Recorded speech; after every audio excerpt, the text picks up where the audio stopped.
across the UK, on DAB+, on YouTube, on your mobile, and on your side.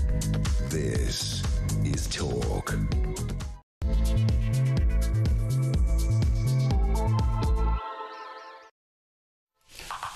Good morning, this is Talk. I'm Peter Cardwell. Thank you so much for your company this Saturday morning. There's loads to talk about. We're asking the fundamental question, how do we fix the UK? Because I think there's quite a lot to fix, especially when you hear this morning that there are DEI diversity staff on the NHS payroll who are getting paid twice what junior doctors are. That comes hot on the heels of the criticism that Vance, the Vice President of the United States, has had. We'll look a little bit at that. David's been talking about this morning. I was talking about it on Drive yesterday. And we got Mark Francois MP, the Shadow Defence Minister, in the studio this morning to talk about that in just a second. We'll also ask him about Ukraine. President Zelensky this morning has been talking about his belief that there should be a EU-wide, or at least a Europe-wide defence force, perhaps. We'll talk a little bit about that. We'll also ask you what you think and whether you think the defence budget should go up to 2.5%. That's what Trump is saying. There's also a video out, believe it or not, saying that the UK is bigoted and Brexit is bad. This is a government campaign, yes, really, to scare away migrants. And speaking of migration, a Zimbabwean paedophile has been allowed to stay in the UK because apparently he would face hostility back home. Maybe he should face a bit of hostility here as well. We'll talk about that. We'll get your thoughts on the government splurging cash as well. How do we stop that and have a doge a little bit here like they do in America? Also, is Starmer on collision course with Trump over all sorts of things on the future of Ukraine, on those talks with Putin? We'll get all your thoughts on all of that, as well as reflecting on those 3 Israeli hostages who've been released today. Let us know your thoughts. 0344 499 1000 is the number to call. You can text me 87222 with the word talk in your text. You can tweet me at talkTV or follow me at Peter Cardwell. Remember, the main number does 3 things. You can send me a voice note if you want to. Same way you should send anybody a voice note on WhatsApp. Keep them to less than a minute, please. Tech Up Dave will put it all together and we'll play them out. You can also send me a WhatsApp text message or give me a ring, as I say, 0344 499 1000. Lots to talk about between now and 12:30 here on Talk. Vance is the Vice President of the United States. He was at the Munich Security Conference yesterday and had quite an interesting attack on Britain. We've been talking about it quite a lot in the past 24 hours. Let's just remind ourselves what he has been saying. I look to our very dear friends, the United Kingdom, where the backslide away from conscience rights has placed the basic liberties of religious Britons in particular in the crosshairs. A little over 2 years ago, the British government charged Adam Smith Connor, a 51-year-old physiotherapist and an Army veteran, with the heinous crime of standing 50 meters from an abortion clinic and silently praying for 3 minutes. Not obstructing anyone, not interacting with anyone, just silently praying on his own. And after British law enforcement spotted him and demanded to know what he was praying for, Adam replied simply, it was on behalf of the unborn son he and his former girlfriend had aborted years before. Now, the officers were not moved. Adam was found guilty of breaking the government's new buffer zones law, which criminalizes silent prayer and other actions that could influence a person's decision within 200 meters of an abortion facility. He was sentenced to pay thousands of pounds in legal costs to the prosecution. Now, I wish I could say that this was a fluke, a one-off crazy example of a badly written law being enacted against a single person. But no, this last October, just a few months ago, the Scottish government began distributing letters to citizens whose houses lay within so-called safe access zones, warning them that even private prayer within their own homes may amount to breaking the law. Naturally, the government urged readers to report any fellow citizens suspected guilty of thought crime. In Britain and across Europe, free speech, I fear, is in retreat. That is J.D. Vance, the Vice President of the United States. Steve's been in touch already to say J.D. Vance is actually telling it like the vast majority of people in European countries feel. We are being silenced and betrayed by our governments, and the internal threat from years of completely uncontrolled illegal migration is now far greater than any outside threat. Well, Mark Francois MP is the Shadow Defence Minister. I'm delighted he's here in the studio this Saturday morning. Hello, Mark. How are you doing? Thanks for having me on. Where is the threat from? Is it internal or is it external? Do you agree with JD Vance? Well, we have a government of human rights lawyers. Starmer, the Attorney General, Lord Hermer, their friend Philippe Sands, they seem to be obsessed, and I use the word deliberately, with human rights law, and that leads to the madness of offering to pay Mauritius £18 billion that we could far better spend on our own defence in order to rent back a group of islands that belong to us in the first place. So you can definitely see in the way this Labour government works, this utter obsession with human rights warps many of the decisions that they take. So in that sense, I would probably agree with Vice President Vance. One thing, though, and as we're going to come on and talk to Ukraine, you know, when they argue that European NATO isn't pulling its weight, and we can get into that, for the record, the Article 5 defence clause in the Washington Treaty, the one that famously says an attack on one member is regarded as an attack on all. That's one of the fundamental principles of NATO, isn't it? It basically underlies the whole thing. And it's only ever been invoked once, and that was by the United States when President Bush invoked it after 9/11. And rightfully, he said that the United States had been brutally attacked. And a number of European NATO members, the UK in the lead, came to America's aid. Our special forces were with their special forces hunting down terrorists in the caves of Bora Bora. You know, we responded to that Article 5 request. So I think it's fair to remind members of the Trump administration that the one time in NATO's history that the US invoked it, we came to their aid. So in this wider context, I think it's worth just putting that on the record. Yeah, and it's interesting in that context, certainly, when you look at Ukraine, because there is a major fissure, really, a big disagreement between what President Trump wants to do and many Western European countries at the Munich Security Conference about what should happen with Ukraine. You're sitting here, you've been a big supporter of Ukraine, you've got your Ukraine-UK badge on. And by the way, I've been wearing that for 3 years. Yeah, that's not just today. That's not just today, that's 3 years. No, I've seen you with it, I know you're telling the truth. Thank you. So what should happen? And I suppose the question is, which is a reasonable question, how does this war end? Well, look, we had, back in last Thursday, if it helps your viewers and listeners, we had an urgent question, like a mini emergency debate on this in the House of Commons. I was there. There was unanimity across the House, all parties. That was Thursday, wasn't it? It was, yes. That there should be no negotiations about the future of Ukraine without Ukraine being a fundamental part of those negotiations.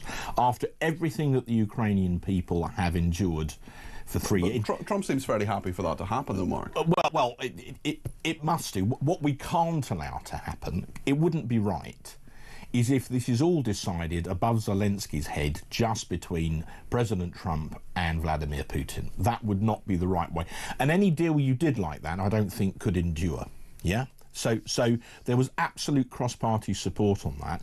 If you like, the bit that the Conservatives added, it was my boss, the Shadow Defence Secretary, James Cartledge, was that whatever the outcome of these discussions, we can't allow something that allows Putin to say that he's won. The risk is, if you froze the front line where it is, based on past experience, Putin would probably say three things. He'd say, one, well, I kept the Crimea. Two, I've got most of the Donbass and the bulk of the industrial and mineral resources that come with that.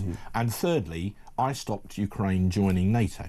So at the end of the day, I won, and all this bloodshed was worth it. And that's what he'll tell the Russian people. We cannot allow him that kind of propaganda victory. And we need to keep that in mind in terms of any deal. But should there be a negotiation? Is it right to talk to Putin?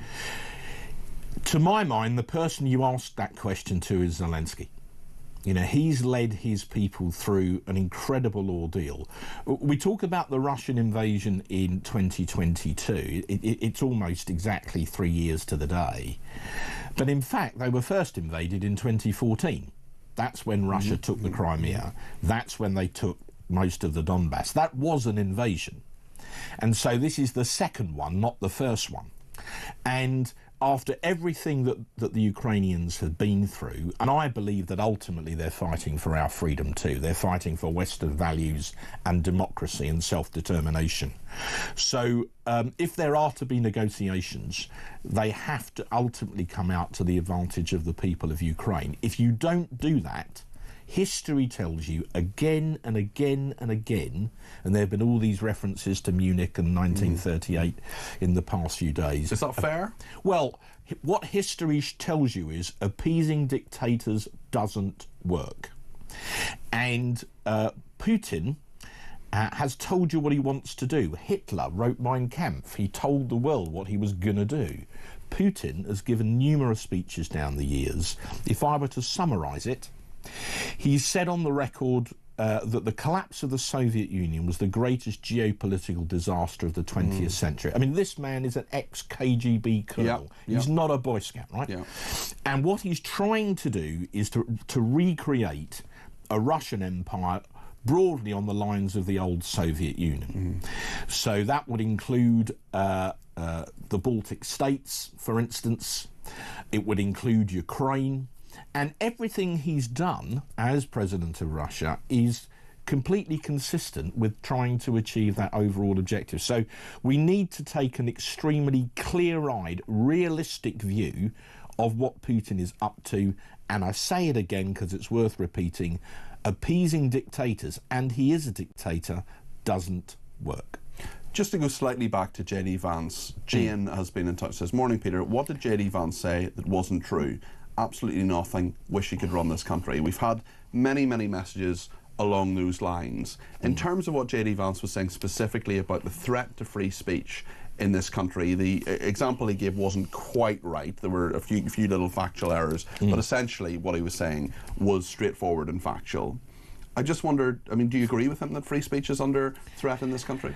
The way I would characterise it is this. I mean, I fought a gruelling general election campaign. I'm one of 121 Tory MPs that survived, Peter. That's a fact. I did a lot of door knocking in my constituency in Raleigh and Wickford. I get the impression that people are fed up with being told what they can and can't say, what they can and can't think. They're fed up with rather comfortably off middle-class lawyers telling them how to run their life. That, I think, is the context in which you're asking me that question. And yeah, there is a lot of frustration out there, and I think politicians need to understand that. Let me ask you about migration, because JD Vance had something to say on this in Munich yesterday. We have a clip of him talking about migrants and asylum seekers. Let's play that now. Thinking about the terrible victims who had a beautiful winter day in Munich ruined, our thoughts and prayers are with them and will remain with them. But why did this happen in the first place? It's a terrible story, but it's one we've heard way too many times in Europe and unfortunately too many times in the United States as well. An asylum seeker, often a young man in his mid-20s, already known to police, rams a car into a crowd and shatters a community. How many times must we suffer these appalling setbacks before we change course and take our shared civilization in a new direction? No voter on this continent went to the ballot box to open the floodgates to millions of unvetted immigrants. But Immigration is still a huge problem in this country. We're reflecting on the story this morning about a Zimbabwean paedophile allowed to stay in the UK because he would face hostility back home. We've heard as well from the Telegraph newspaper in the last few days about someone who was told that his son wouldn't like to go back to their original country because he liked chicken nuggets. I mean, migration is out of control in this country. It's not just about Labour in the last 7 months, it's about the 14 years of the Conservatives as well, isn't it, Mark? Well, look, I have strong feelings on this because my great friend Sir David Amos was murdered by a man who we now know was an Islamist terrorist, a lone wolf, but he'd been radicalised by Islamist propaganda. So I just kind of need to get that off my chest if I can say that.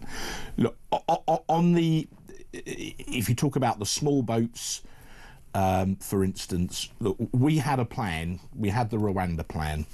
Some people liked it, some people didn't. But it was one more plan than Labour have got now. They say they're going to smash the gangs. They say they've got a plan, they've got an immigration bill. Well, forgive me. Smash the gangs is a slogan. The number of we'll stop the boats. Well, the number of small boat arrivals is up by a third since Labour came to power. The gangs remain resolutely unsmashed.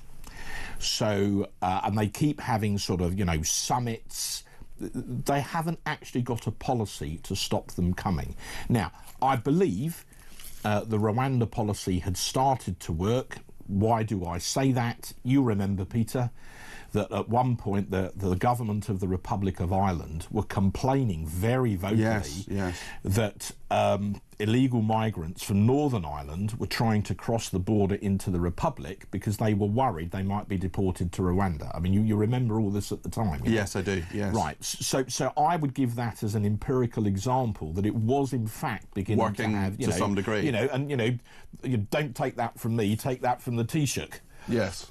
So I believe it was beginning to have a deterrent effect, but we ran out of road. There was the general election. Should we have got that procedure happening quicker? Yes, we should have done. Should we have, maybe tightened the bill up a bit more? I had a view on that. Mm-hmm. Yes, perhaps we should have done. But it is true to say that we did have a plan in place, and I think it was starting to work. And it's equally true to say Labour have no plan at all. I have two more questions for you. Please. One is on the defence budget. Military chiefs warning Sir Keir Starmer that the government's defence spending plans won't touch the sides. They've pledged to raise defence spending to 2.5% of GDP. Trump wants it to be 5%. Even America doesn't do that, but nonetheless, he's talking in those terms. You're the Shadow Defence Minister. What should our percentage of GDP, what the country makes, what should that be in regard to defence spending? Well, there's a difference between us and Labour on this, and then I want to make a point on Trump as well, if I have the time, please. You do. Right, so on 2.5%, we said that we would increase defence spending to 2.5%. But unless you put a date on that, you can't draw the line. You don't, unless you actually say when you would reach that amount of spending, you can't really calculate how much money you've got.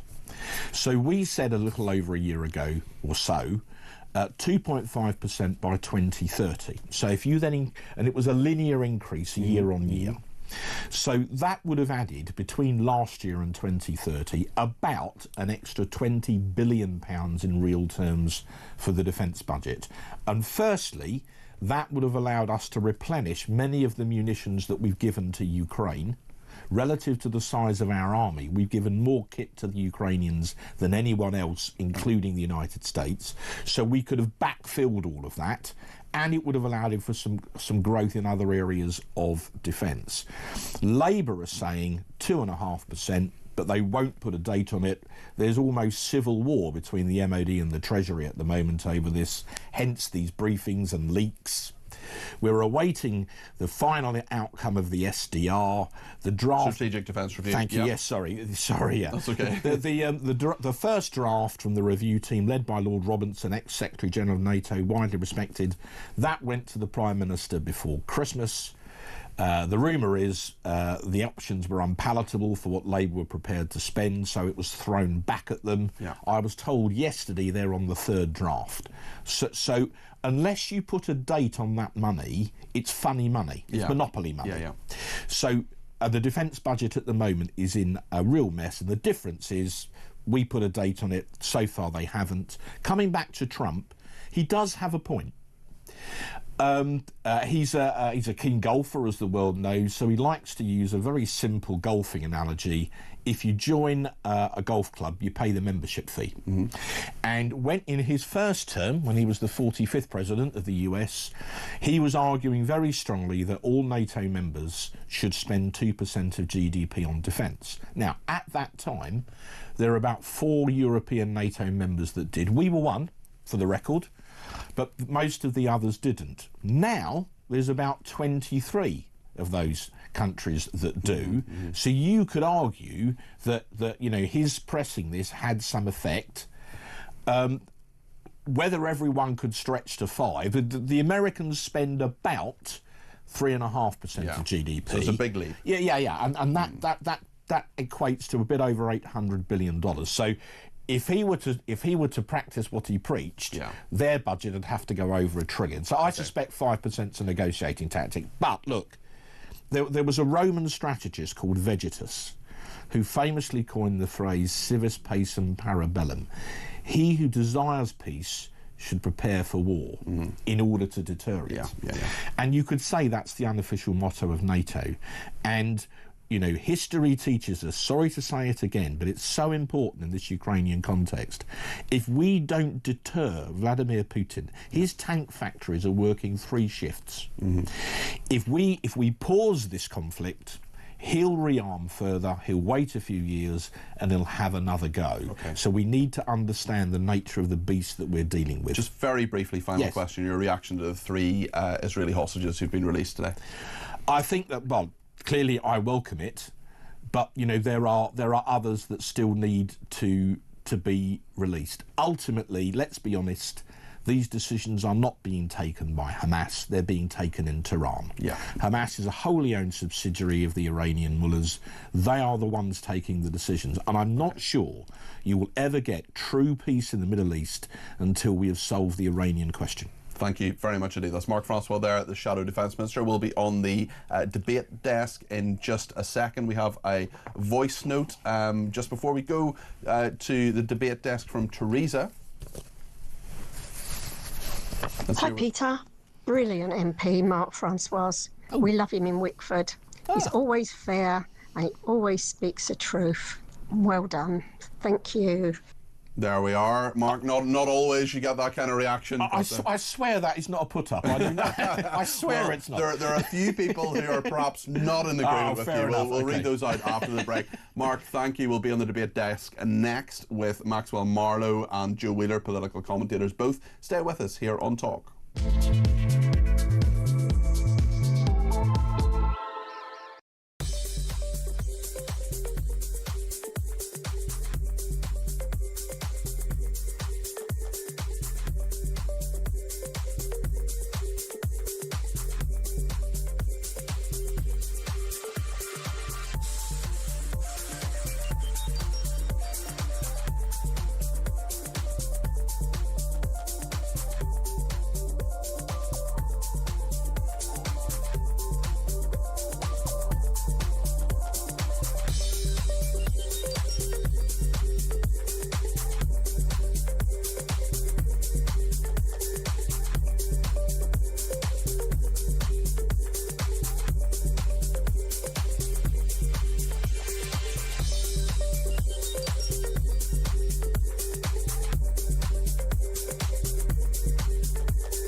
This report from the Children's Society here in Britain yesterday said that 1 in 8 kids who identify as animals also identify as trans or non-binary. Do you recognise that connection? I guess it's not really a connection. I just know that our community is very welcoming to everybody, including the LGBTQ+ community. And so they find a safe place here. So it just happens to fall in line that way.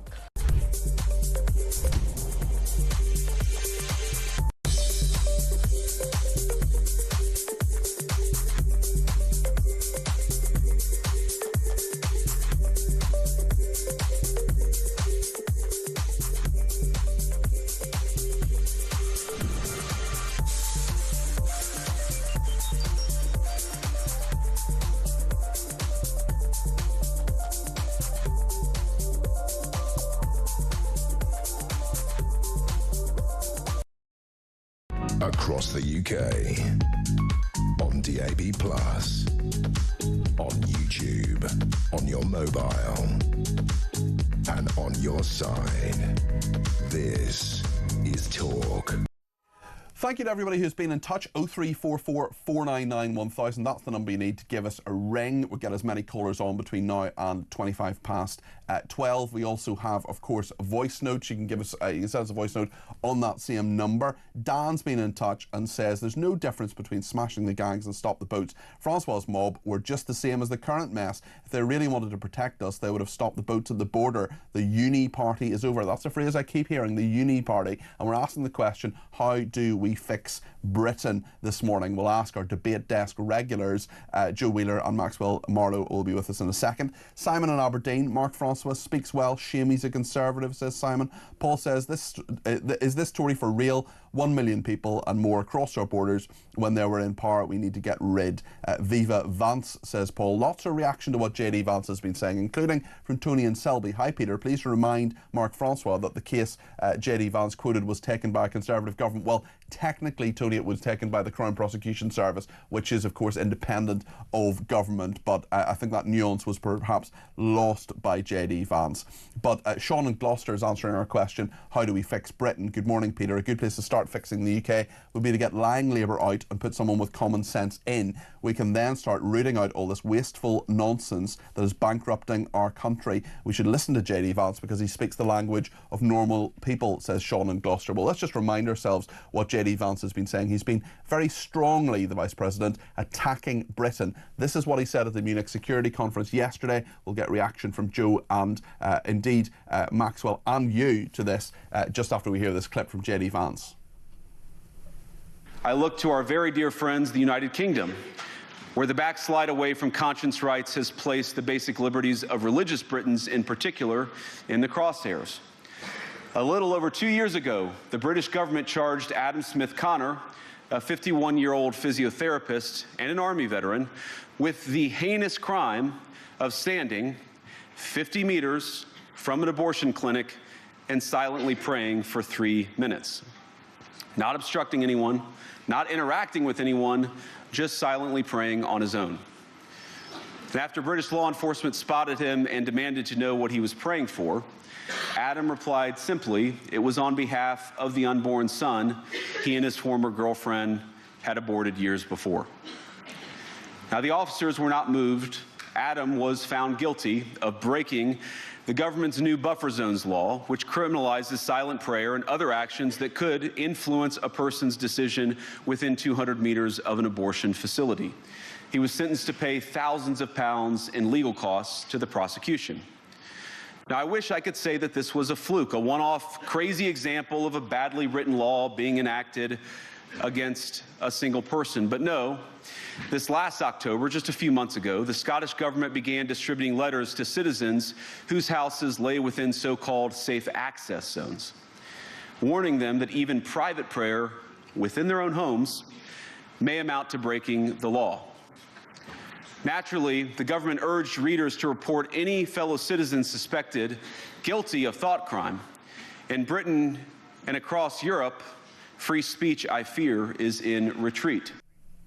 Well, on this, what the Vice President said, and indeed the debate around it, I can count on the fingers of one hand the number of times in the last 3.5 years as a presenter on this station I have had such a reaction on Twitter, YouTube and so on. Brad's been in touch and says, good morning Peter, surely even those who object to Vance saying what he did can't deny the truth in what he said. Only a fool would disagree, said Brad in Cambridge. Well, I asked John McTernan, the former senior advisor to Tony Blair, what he thought yesterday. This is what he said. It's extraordinary to me that JD Vance wants to come to Europe and start lecturing the UK on which laws we should and should not have and which laws we should apply. And I think it's just deeply, deeply insulting. I mean, the whole speech was monstrous, I think. Monstrous? You don't think he has a point at all in regard to the erosion of free speech and liberty in this country? No, he does not have a point at all. He does not have a point at all. What do you think about that? 0344 499 1000. Well, let's go straight to the debate desk. Joe Wheeler is political commentator and meteorologist, and Maxwell Marlowe, political commentator as well. Joe, what do you make of JD Vance? Who's right, JD Vance or John McTernan? JD Vance. Without a shadow of a doubt. When I heard what he had to say, I felt as though somebody had unzipped my head and pulled out my thoughts and had laid them out in such a very nice fashion. It's quite interesting, once again, the language that's being used around this. Britain is being attacked. No, Britain is being criticised. And isn't that the whole point of what he's saying? That we are unable anymore to criticise or to take criticism. And instead we're just imposing these bizarre things. The two instances, OK, they might have been quite extreme. One chap outside an abortion clinic, silent prayer for a lost child some years before. I'm sorry, why shouldn't you be able to do that? I do understand that, you know, people going, you might wonder that he's just standing there, looks a bit weird. But being unable to silently pray in your own house, can they genuinely have laws to do that? It seems insane. Maxwell? I'm with Joe on this. I mean, this is... We've had a government, successive governments really, who really do not understand what the basic liberties of Britain are. I mean, I'm going back actually to... The examples he cited, JD Vance said, were actually done under the Conservatives, exactly, not Labour. Exactly, but in fact the Conservatives actually historically have a lot to have blame here for, right? So Margaret Thatcher's government had the Malicious Communications Act of 1988, which criminalised a lot of speech if it causes so-called distress or anxiety amongst the recipient, and that's been used to put people away for mean tweets or mean Facebook posts, and the misinterpretation of this law nowadays is akin to censorship, and I think JD is completely correct to criticise that. I disagree with John that he's telling us what laws to have. He's merely giving us feedback and in fact speaking to the concerns and anxieties of, I'd say, most Brits nowadays. Well, there's so many people who've been in touch, including Joanna from Salisbury, who says, "Hi Cardi P, JD Vance, I would love to have stood on the stage looking out at the audience of leaders squirming in their seats. The truth hurts." Jane says JD Vance will probably be the next president. Keir Starmer will be long gone, enjoying his life, while the UK citizens will still be reeling and trying to build their lives after the damage he and his government have done. Steve says JD Vance is actually telling it like the vast majority of people in European countries feel. We are being silenced and betrayed by our government, and the internal threat from years of completely uncontrolled illegal migration is now far greater than any outside threat. That point I found quite interesting. We didn't quite play it in the clip, but he essentially said the threat is from within. He said Russia, China, yes, they're threats, but they're not the biggest threats. What do you think, Joe? I think he's absolutely right. I think one of the main points of his message was they're not listening. Our leaders, our politicians are not listening to us, and we're getting fed up with it. That's why they got the Brexit vote a few years back. Don't really feel it's been carried out, but you know, that's why the country voted that way. They wanted politicians to listen. They're not listening then, they're not listening now. Totally. I mean, look, the biggest threat to democracy is actually ignoring the vast majority of people, because you end up with very destructive, populist forces. Trump is an example of that. So is Brexit, and actually Boris Johnson was very similar. The issue we face, though, is that I'd say the deep state, the blob, continues to push its agenda against the vast majority of these people, and people get really, really angry. Let's look at the AfD in Germany. Let's look at the FPO in Austria. Let's look at Marine Le Pen in France. There is a large shift against what we'd call a liberal elite consensus, because it seems they're oppressing everyday people. I think that's the concerning and worrying thing here. We're going to talk in just a second with Joe and Maxwell about all of that, and indeed your thoughts on this. Also about the NHS hiring diversity staff on double the salary of junior doctors, who, let's remember, have just got a 22% pay rise. We'll be asking as well, how do we fix Britain? We're asking you. 0344 499 1000.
across the UK, on DAB+, on YouTube, on your mobile, and on your side.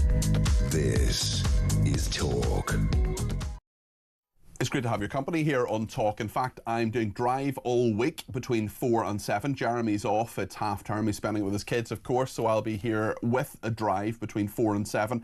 And tomorrow, as usual, I'll be here between 10 and 1. And we've just had it confirmed that the Shadow Defence Secretary, James Cartledge, will be on with me. That'll be in the first hour tomorrow, and we'll get his thoughts on all the political news of the day, including Ukraine and all the rest of it. And you can, if you have any questions you think I should ask him, if you have any burning issues, let me know. You can text me at 7222 or WhatsApp me 0344 499 1000. Brad in Cambridge says, good morning, Peter. Oh, I actually read that out a little bit earlier on. Neil says, Cardi P, whilst the UK spends over 2% of GDP on defence, it is a bit misleading, as within that number we have the nuclear deterrent. Now, while the deterrent is very much needed, it does mean we probably spend less than all other NATO countries who don't have nuclear. Actually, I'm not sure about the nuclear deterrent, but that's a whole other debate that we had.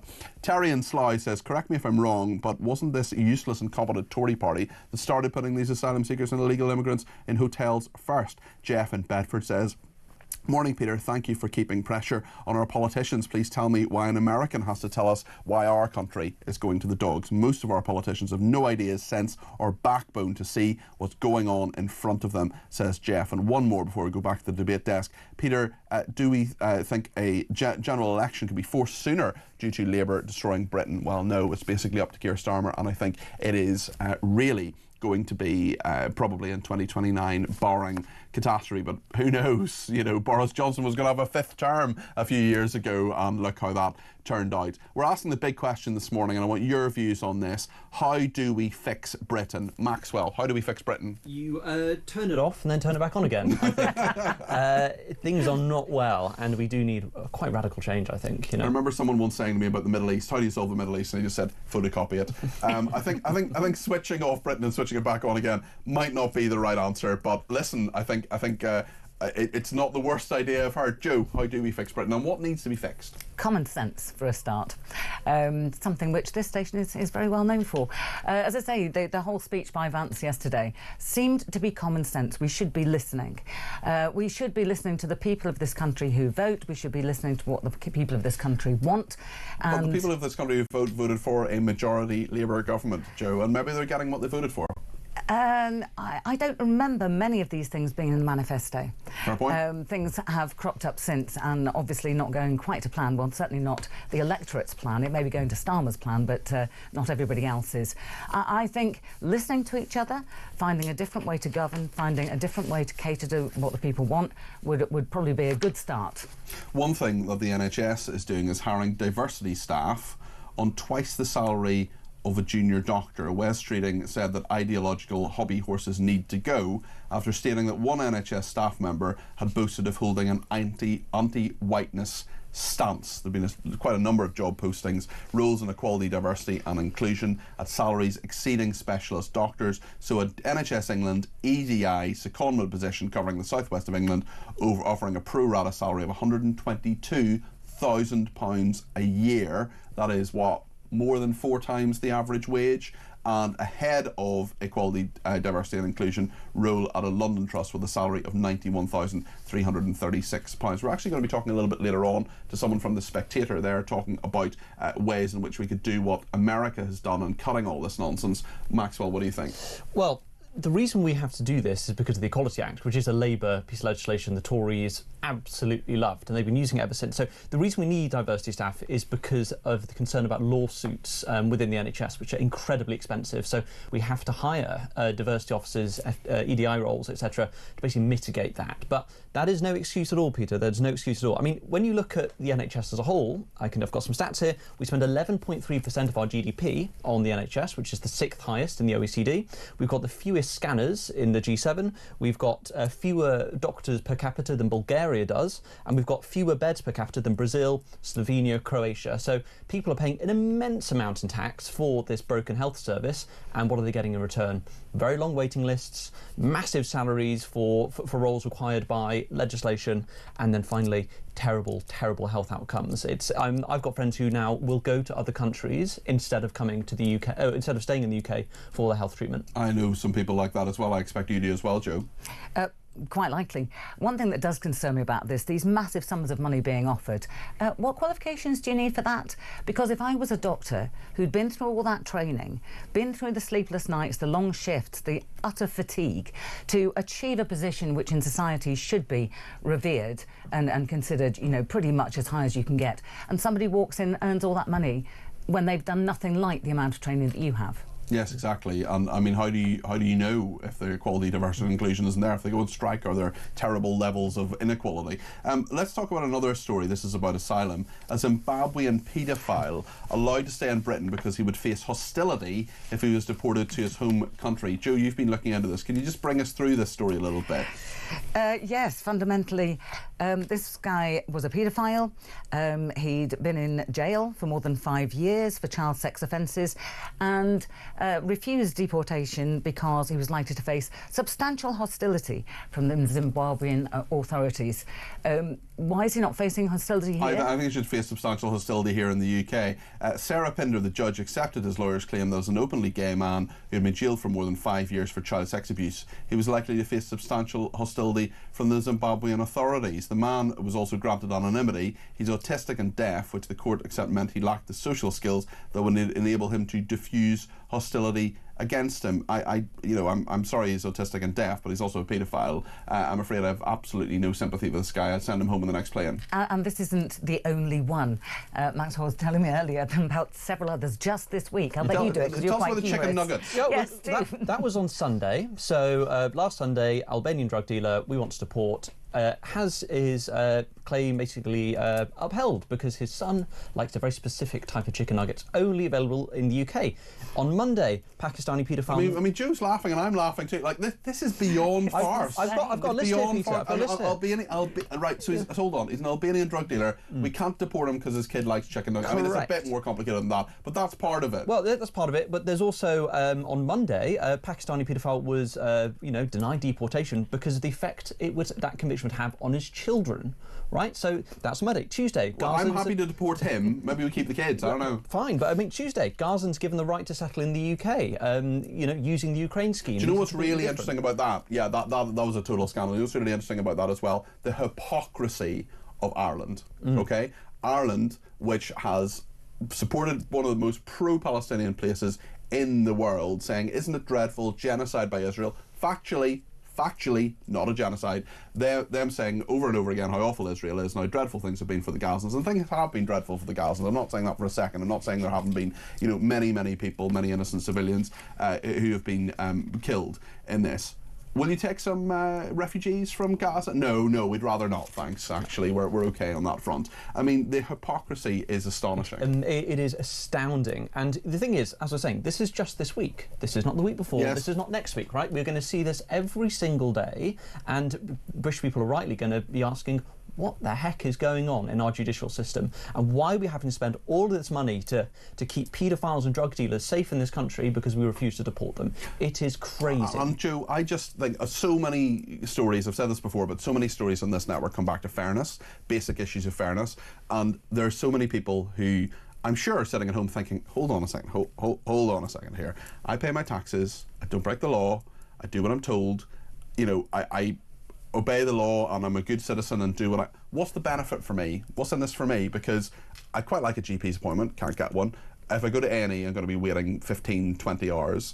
Can't get a school place for my kid. Can't afford a home in many parts of the UK. I mean, what's in it for the people who play by the rules? There is absolutely nothing. I mean, half of these cases that were just mentioned then, while shocking and amusing in the moment, are absolutely horrendous. It comes to a situation where our society is laughable. It is literally laughable. And I think JD Vance has sort of made that point, and we've had a few calls on that. We'll take one of them on JD Vance, actually, at the debate desk with Joe and Maxwell in just a second here on Talk.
This report from the Children's Society here in Britain yesterday said that 1 in 8 kids who identify as animals also identify as trans or non-binary. Do you recognise that connection? I guess it's not really a connection. I just know that our community is very welcoming to everybody, including the LGBTQ plus community. And so they find a safe place here. So it just happens to fall in line that way.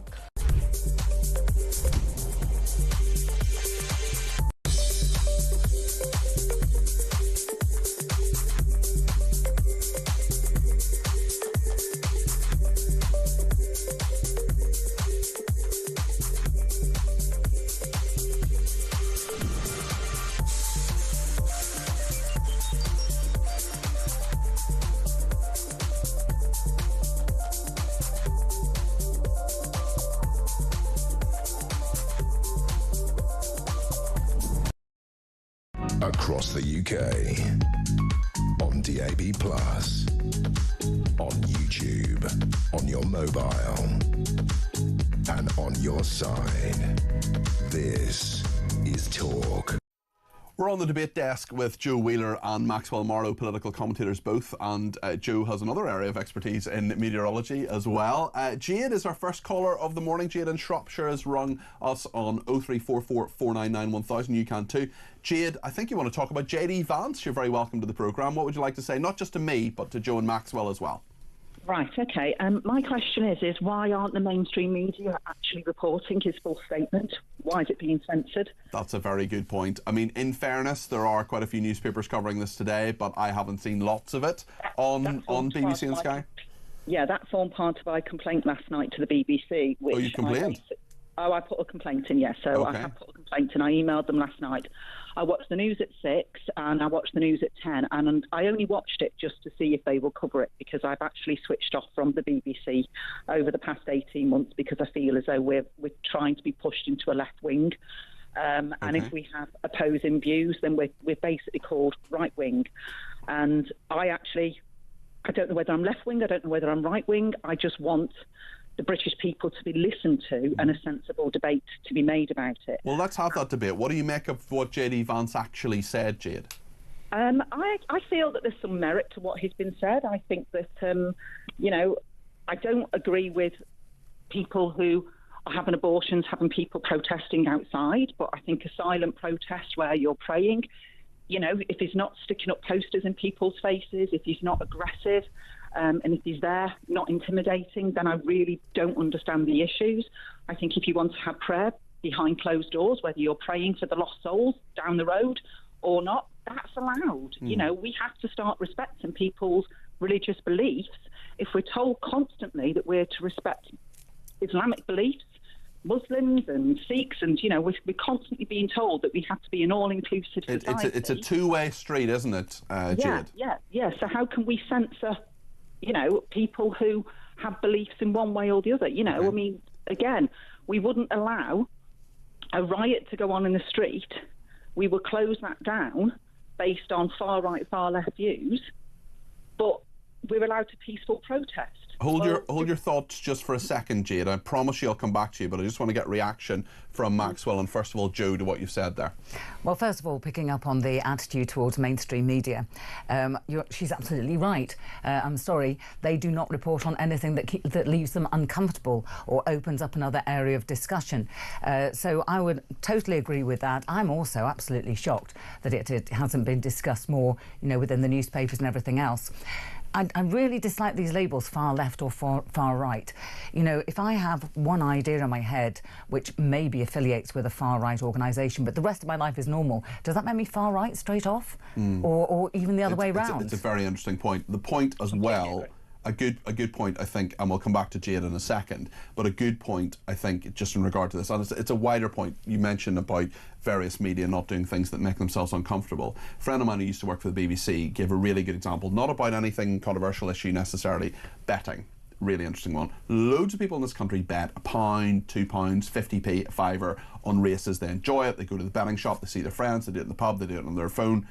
When have you ever heard a report on any of the mainstream media, BBC or whatever, about the enjoyment of betting. It's all what my friend called noddy head journalism. Noddy head. Oh, let's nod the head and say, isn't betting dreadful? Look at all the people who are addicted to betting. And there are people who are addicted to betting, and it is an issue. But it just, to me, that just sort of typified the very interesting point you made about uncomfortable reporting. Maxwell, what do you make of what Jade has said? Well, I was going to talk about, the respect of religious belief, and there was a story this morning in the Telegraph that my friend and friend of the show, actually, James Price, was talking about on Twitter this morning, which is that the Manchester police had to republish a photo of a terrorist who was going to take her and her children to die as martyrs in Afghanistan because the mugshot, she complained about it because she wasn't wearing a niqab, right? She wasn't wearing her religious scale. So what happened? The Manchester police, they ended up republishing the mugshot, and you're really not supposed to use that photo anymore. So we respect some views, but if you're silently praying and not hurting anyone outside of an abortion clinic in a restricted zone, well, it's it's knock knock from the police for you. I mean, mugshots are not meant to be good photos. That's the point. That's why they're a mugshot. Jade, what do you make of what we've heard from Joe and Maxwell?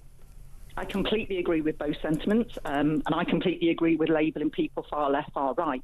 I have some views where mainstream media will call me far right. I have some views where mainstream media will call me far left.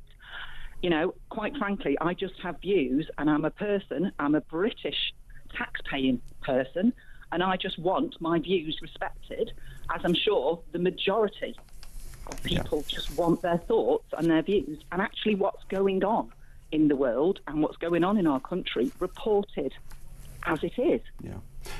We don't need to be censored. We're grown-ups. Well, stay with talk, Jade, and we'll make sure you get the truth and you get the common sense. Let me just read out a few more messages, including from Mark, who says, "Morning, great show." Thank you, Mark. "How to save Britain? We need America and its troops to overthrow our government and allow America to take charge." I'm not sure I agree with that, Mark. Morning, Peter, says Sean and Bister. "As far as I'm concerned, President Trump is my president and JD Vance is my vice president, and I live in the UK. They're on the side of the silent majority. If JD were to visit the UK, we should go out and cheer him like a rock star."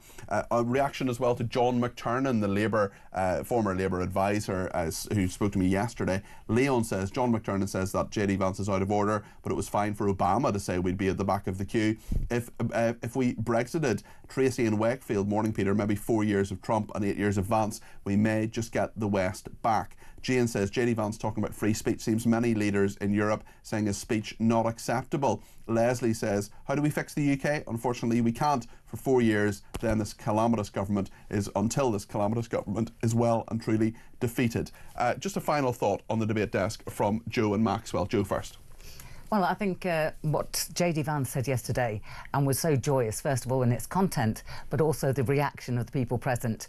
It was very obvious they were shocked, they were taken aback, and as I say, likely very uncomfortable in terms of its content, and I think that was fantastic. How to fix Britain, Peter? It's going to be a long, hard road, but hopefully, with talkTV listeners in hand, I think we could solve the issues. You know your audience. Thank you both very, very much indeed. That's Maxwell Marlowe and Joe Wheeler, political commentators both. And Joe's, of course, the meteorologist who keeps us up to date. What's it going to be like, Joe, over the next couple of days? There's a real battle between warm and cold weather going on. In fact, it's the States that's going to see some really shocking weather over the next few days. Oh, really? Very cold. Lots of snow. Well, we'll keep an eye on that. Thank you both very much indeed. Thanks to Brian as well. He says, obviously we can do and say what we want, but we may well be prosecuted if you harm or offend. Vance is hypocritical as they're undemocratic and don't have laws for guns. Well, there are quite a few of them. And Brittany from the USA calls herself Peter's Britney Spears. Says, good morning, Peter. Brittany here. Great show as always. I agree with your guess and to the question of how to fix Britain. Well, simple but hard strategy because you have to deal with the government. Get Starmer and his cronies the heck out of number 10. Bring in reform. Have a great weekend, Peter, says Brittany. Well, thank you for that. And another person says Vance should go to France and tell them how to secure their borders. And just actually on what Maxwell was saying, don't turn it off and turn it on again. You just give it a kick. It used to work when the telly backed up. Lots more to talk about, including a shocking video doing down our country, trying to put off asylum seekers. Stay with us here on Talk.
Across the UK.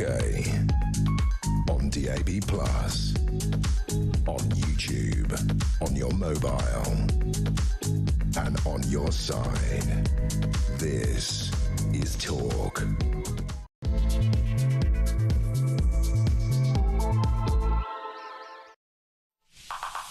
This is Talk. I'm Peter Cardwell. It's Saturday morning. Thank you so much for your company. I hope you heard the last hour of debate. We had Mark Francois, the Shadow Defence Minister. We had a great debate desk with Joe and Maxwell talking about all the issues, including JD Vance saying that free speech is at risk in the UK. What do you think of what he had to say? 0344 499 1000. We'll talk in a second about whether the UK is bigoted and Brexit is bad. This is a government campaign to scare away migrants. It has funded a social media campaign to deter Albanian migrants from illegally moving to Britain. It's part of a multi-million pound scheme that highlights Britain's cost of living crisis, the negative impact of Brexit and discrimination in the UK. Yes, really. We'll talk about that in a second. We'll also talk about Israel. There have been 3 more hostages that have been released and hundreds of Palestinian prisoners as well. Also, how do we stop the government splurging cash? There's a big campaign from the Spectator magazine about that. We'll talk to their data editor a little bit later on, but I want to get your views on all of this between now and 12:30. 0344 499 1000 is the number to call. You can text me 87222 with the word talk in your text. You can tweet me at talkTV, follow me at Peter Cardwell, send me a voice note or a WhatsApp text message, or give me a ring on the main number 0344 499 1000. Plenty to talk about this Saturday morning. Stay with us here on Talk. David's been in touch. He says, I watched the speech given by the Vice President JD Vance. I was very impressed with the sentiment he struck. I was also struck by the non-receptive reception he got from the shiny uniforms of the top brass in the room. They know the gravy train they've been riding is coming to an abrupt halt and they have failed the public. Trump and Vance are voicing what us general public are feeling, says David in the Cotswolds. Helen in Birmingham, we can't fix Britain. If you take where I live, I'm a white British minority and I'm made to feel like I'm not wanted in my hometown. Brian says, fix the UK by understanding the tax revenue is only triggered by spending. That's how the rich don't pay any tax. We all spend our money, so we all pay all possible tax. We need a spending policy. Cardi P says, Neil, I have had experience of the NHS since the early 1970s. If there's one organisation that doesn't have an issue with diversity, it's this one. And Dave says, talking about DEI, this is the fact that there are many rules now in the NHS. One at £122,000 a year. That's about 4 times the average wage of 35 grand. Maybe not quite, but near enough.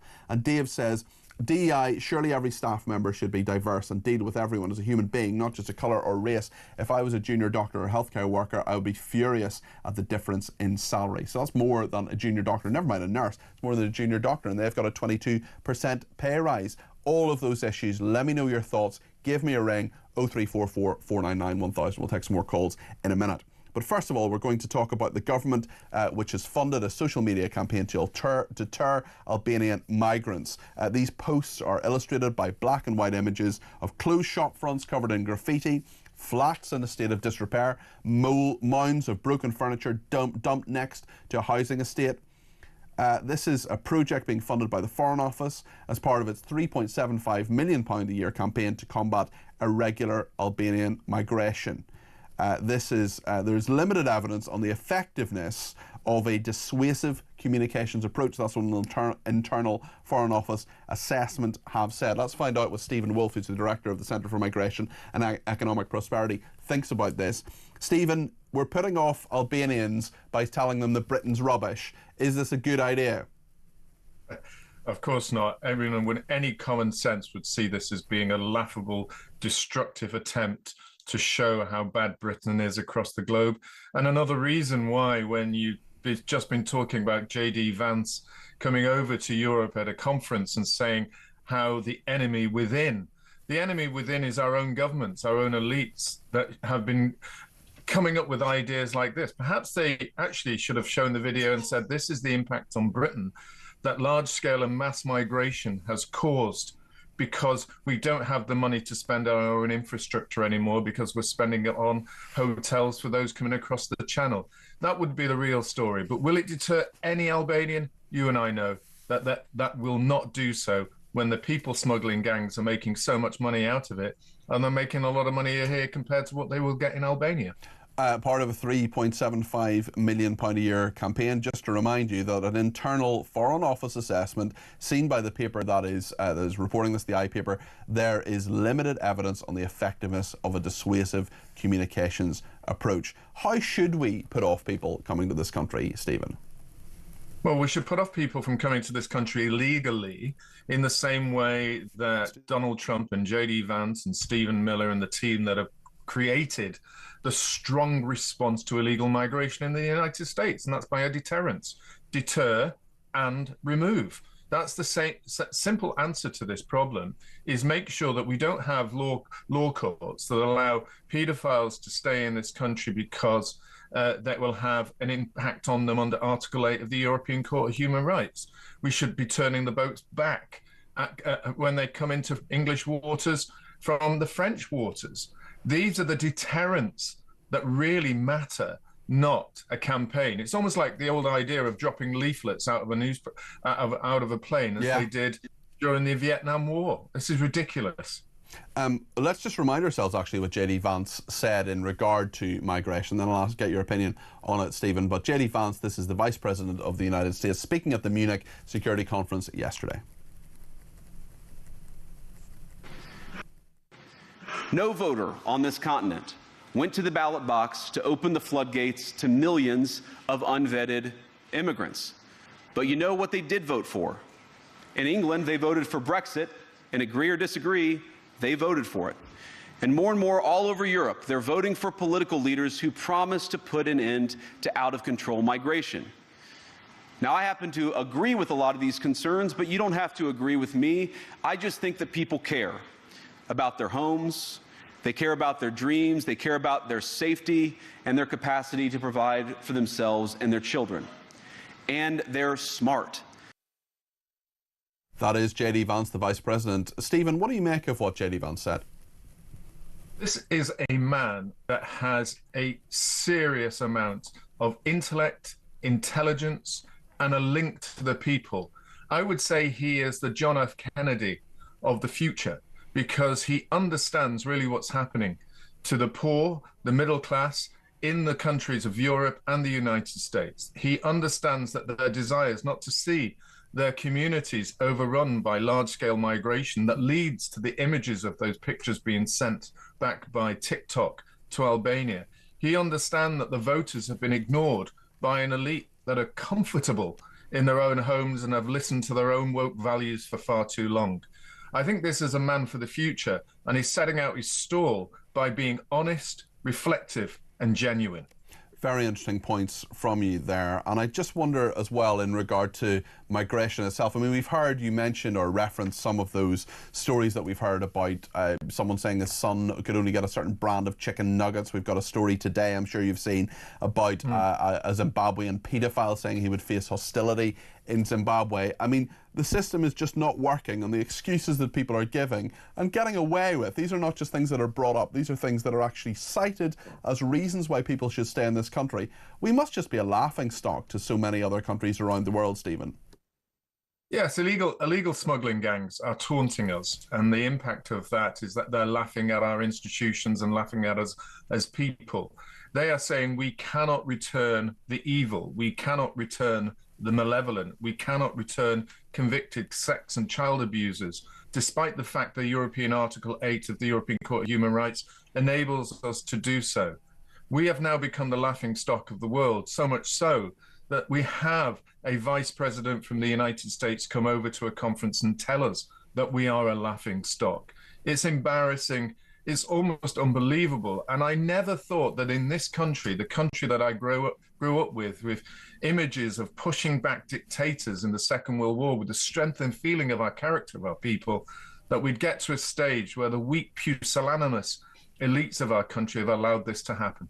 Thank you, Stephen. Pusillanimous, a great word you don't hear often enough. That's Stephen Wolfe there, who's Director of the Centre for Migration and Economic Prosperity. Let's hear a voice note from Nick, who is responding to the interview I did about an hour ago with Mark Francois, who is the Shadow Defence Minister. This is what Nick has to say.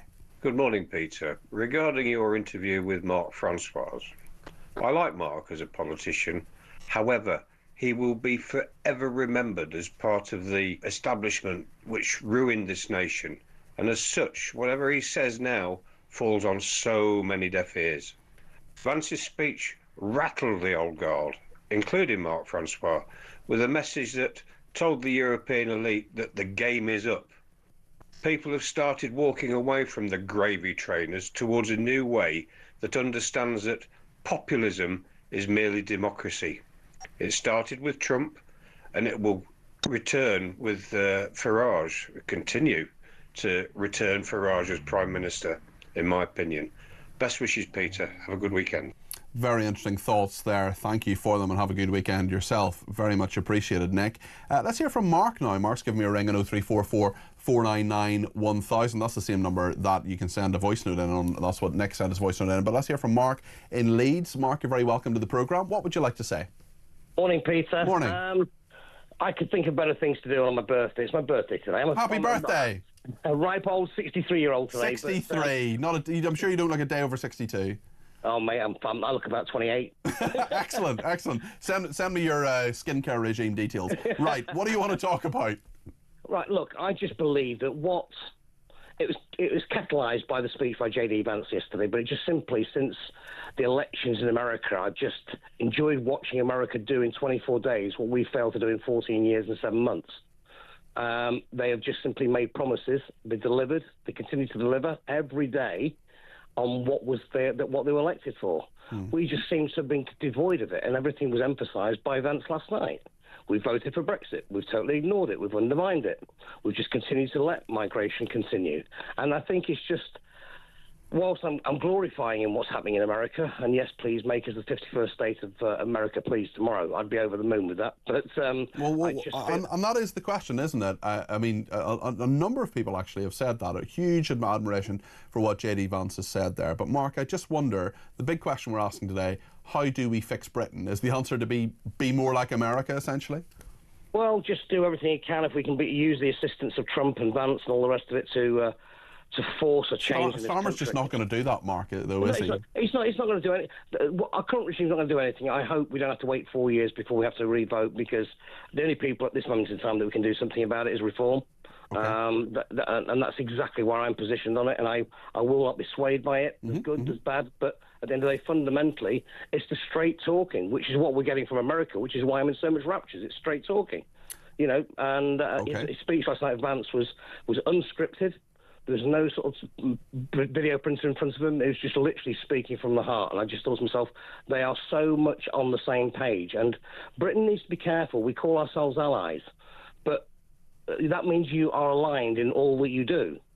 But we're clearly not. And there are lots of areas of disagreement, Mark, aren't there? Listen, thank you for your thoughts. Very happy birthday to you, Mark, as well, and plenty of straight talking from you. That was Mark in Leeds. If you want to join him on the air, 0344 499 1000 is the number to call. Take some more calls after the break as well, but let me just read a couple of messages first.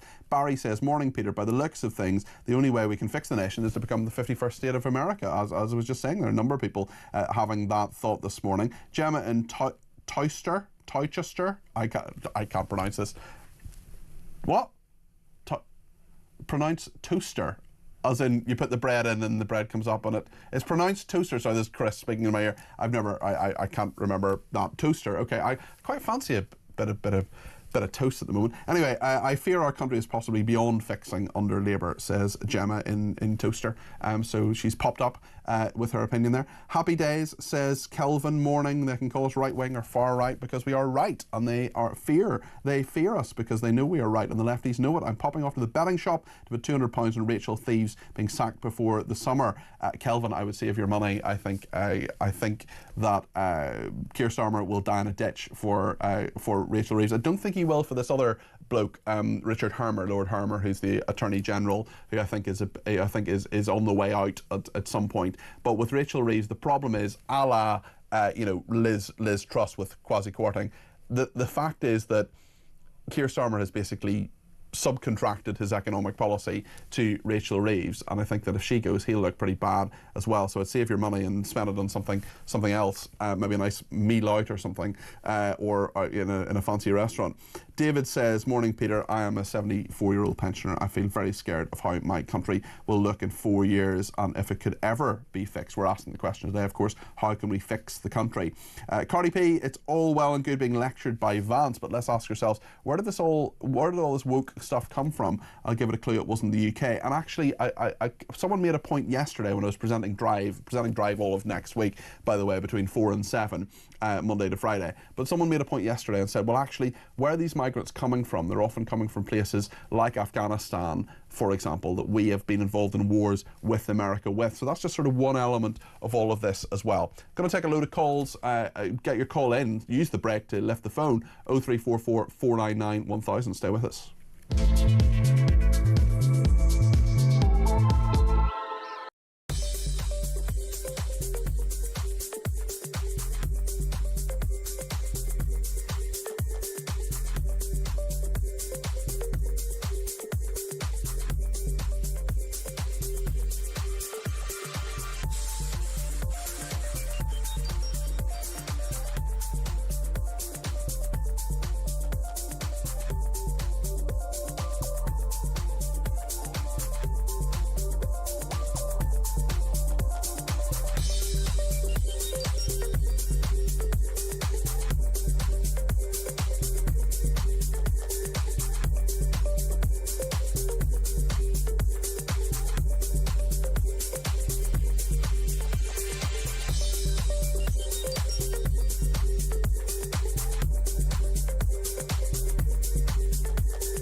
Are you satisfied that the government is going to look into this and actually do something as opposed to just do an inquiry which results in not much change of anything at all? I think the key thing is we heard the word that's been used a lot by the government recently to come into power, certainly of public inquiry, but the difference is that this is a statutory one, so it's judge-led. And statutory is the word we wanted and needed to hear, because that means that those organisations and individuals particularly have to take a stand.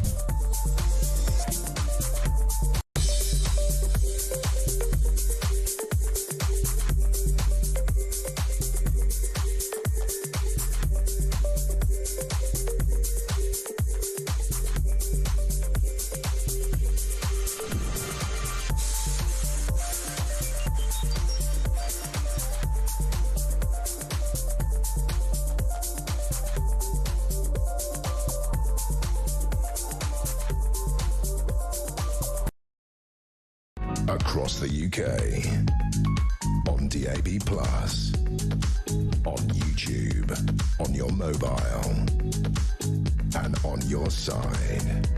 This is Talk. Well, there are lots of voice notes coming in thick and fast. 0344 499 1000 is the way to get them to us. Make them less than a minute if you wouldn't mind.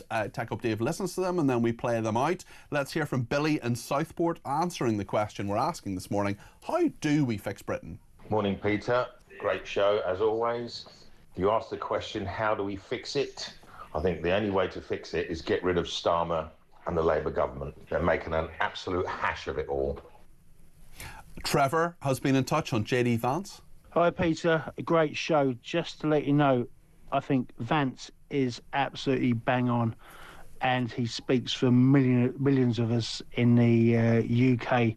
I've heard some of the other commentators throughout the morning saying, well, Obama tried to interfere with British politics. There's a very real difference. Obama was telling the British people they were stupid for voting breakfast or even daring to, whereas Vance is telling the establishment, and he is absolutely bang on. I want to hear more from him. Thank you. I think a lot of people have that sentiment, Trevor. I think Billy hits the nail on the head in regard to what a lot of our viewers and listeners think as well. Ernie's been in touch on WhatsApp messages saying, morning Peter, the way to fix Britain is to have a complete change of our tax system. I bet you cannot name one thing in Britain that's not taxed in some way or another. From the food we eat to the clothes we wear, everything is taxed. We need to be creating wealth, not just taking money off the hard-working people of this country. It's just holding us back. Stephen Ipswich says, how to fix Britain? The American War of Independence was fought due to no taxation without representation. Fast forward to modern Britain and we pay record tax for no representation. Let's hope history doesn't repeat itself, says Stephen Ipswich. Well, we do have reputation, Steve. We do have local assemblies. We do have MPs. You may not think they're doing necessarily a good job or representing you particularly well, but we do have the representation, and there is a difference between what was happening here, what is happening here, and what was happening historically in America. But certainly, I think, you know, the sentiment, the wider sentiment, I think, of what you and Ernie were saying as well, in regard to taxation. What do we actually get? What do we actually get for putting our taxation in? What are, you know, you can say, right, we have the roads, we have the hospitals, we have the schools, we have the public services, but they're not as good as they should be, and there are people who are jumping ahead in the queue who shouldn't be. Let's hear from Kelvin on human rights. This is what Kelvin said on a voice note. Morning, Peter. Just thought to send a voice note in on this human rights thing.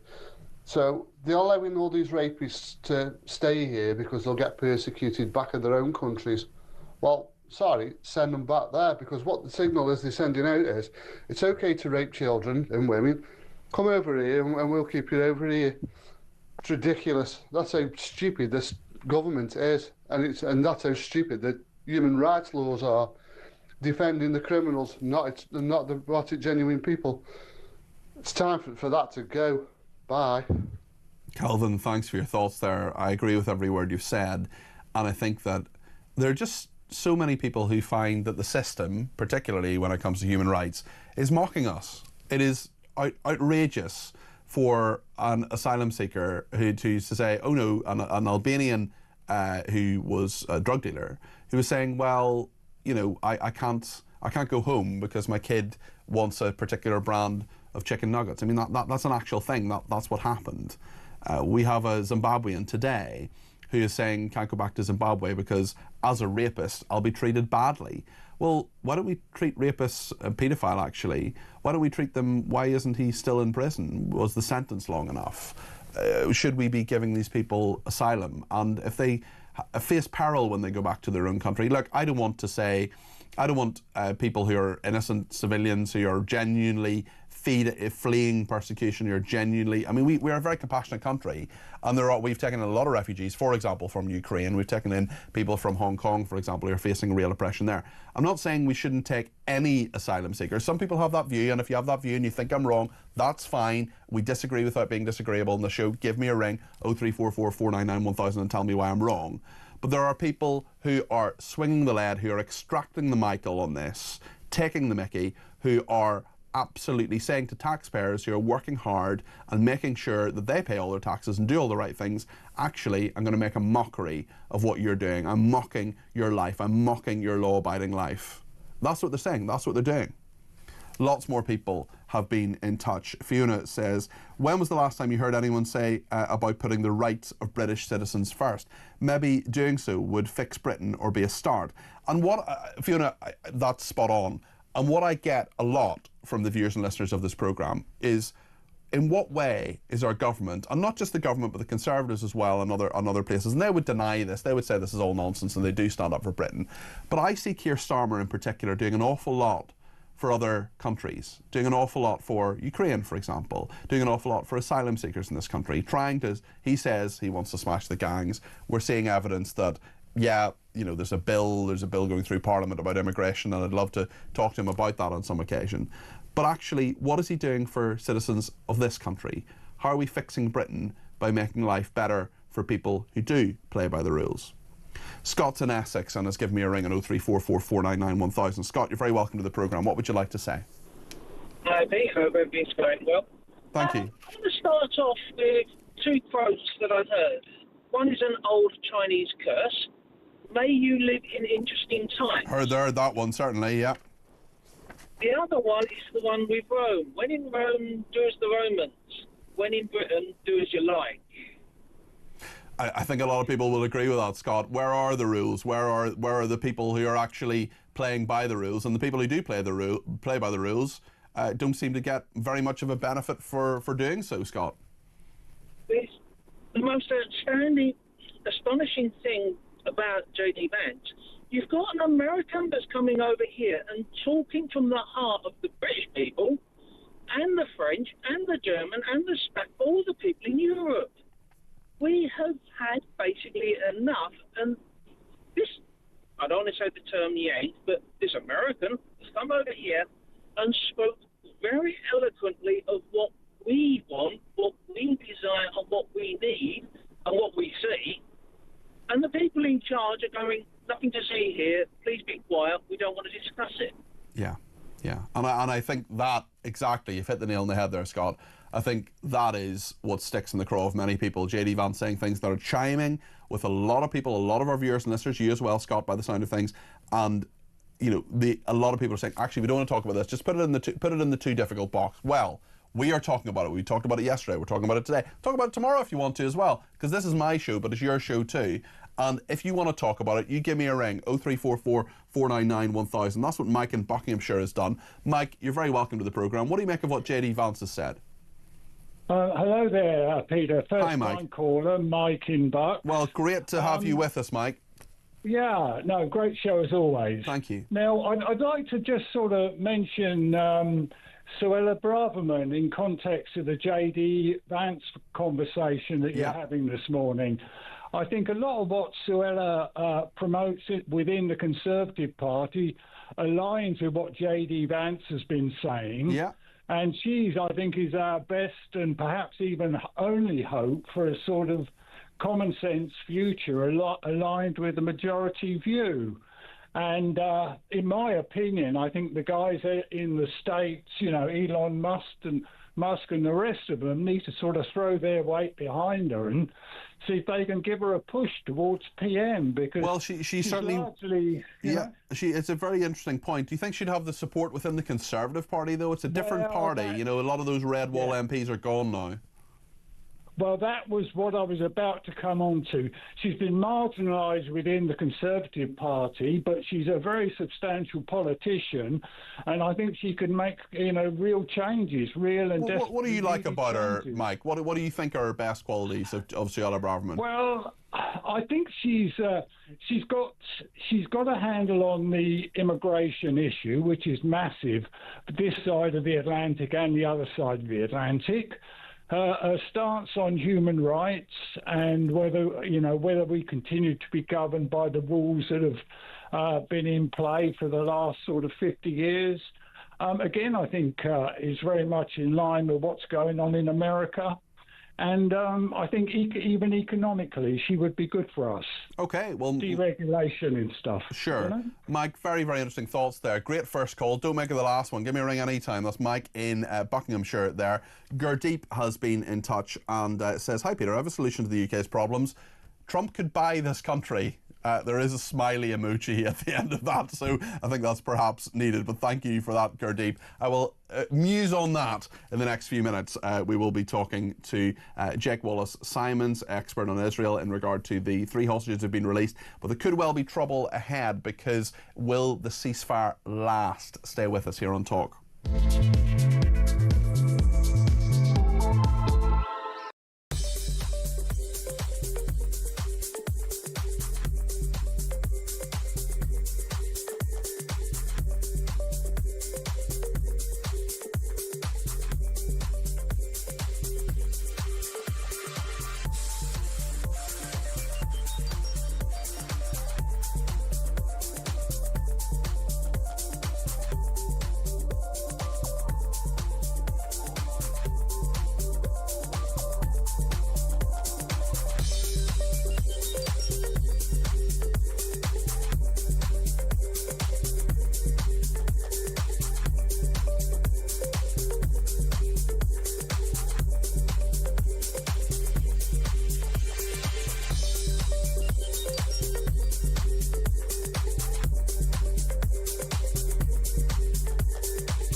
across the UK, on DAB+, on YouTube, on your mobile, and on your side.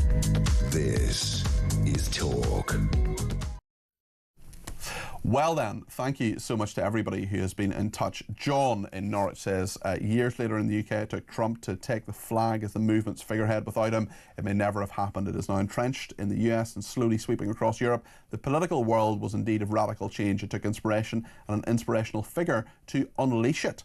Dimitri said, I am a child of economic migrants who moved to the UK in around 1960. I was born and grew up in the UK, but left with my wife and children 23 years ago because I could see what was happening to the UK. People asked me why I was leaving, and my response was always the same. So many freeloading foreigners coming in. That's the child of migrants who's saying that, Dimitri. I wonder where you're listening from, Dimitri. Maybe you could text me again and let me know. Tom says, Peter, if ever we need a Churchill, it is now, says Tom. Well, another hero of many people, politically anyways, Gladstone, William Gladstone, when he was Chancellor of the Exchequer, he earned notoriety for his pursuit of what was called candle-end economics. Stay with me. No saving was too trivial if he could leave money to fructify in the pockets of the people. Well, there's a very interesting article in the Spectator magazine this week that says that his contemporary equivalents in the Treasury seem to delight in emptying those same pockets and taking lit torches to taxpayers' cash as though it were so much kindling. Well, the point is, should we have a Department of Government Efficiency? That is what is happening in the United States. Major changes are being made by Elon Musk. The foreign aid budget, lots of people talk about that, 13 billion quid. 427 million, nearly £500 million spent every year employing 10,000 people in diversity, equity and inclusion roles across the public sector. Their average salary £42,000 a year. We've heard about the NHS, where some of those people are being paid £122,000 a year. Is this a good use of public money? No.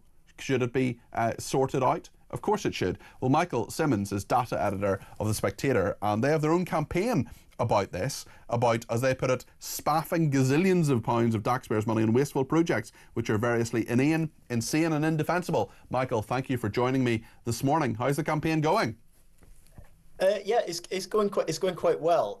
Essentially, what we're trying to do is there's so much information on what the government spends, what different parts of the government are spending, where grants are going, where art grants are going, where foreign aid is going, etc. But it's all kind of kept in like disparate places. And essentially, what our campaign is doing is we've brought that all together into a tool which we're calling SPAF. And what does SPAF stand for? SPAF stands for the Spectator Project Against Frivolous Funding. And it is a reference, I think, to what Boris Johnson once said about spaffing money against the wall. Was it to do with foreign aid, or what was that to do with? I can't remember. Yes, I think you're right, and he was talking about some sort of public inquiries as well, and essentially, you know, the argument is that lots of the spending might be justified, but lots of it isn't, so we're hoping that readers will use this tool to look for examples and kind of create exposure around this. Exposure, certainly, but do you know that, or do you think that the Labour government is going to listen to it? Is they going to take action? I mean, I think it's unlikely, and you know, it's not just Labour. This stuff has been going on for years and years, and I think this is part of the issue, that it's all happening in devolved areas. It's all you know, civil servants like making the spending, and because it's not all kind of centrally tracked and there's not proper oversight of this, it's really spiraled, the spending. So even if Labour were inclined to cut back on it, which I think they're probably not, it would actually be quite difficult to do just because of, you know, how big it's grown. Just give me a sense of some of the, I've given a couple of examples there, but you've been looking into this in great depth. Just educate us in terms of what has been happening and where some of our hard-earned taxpayers' money is going.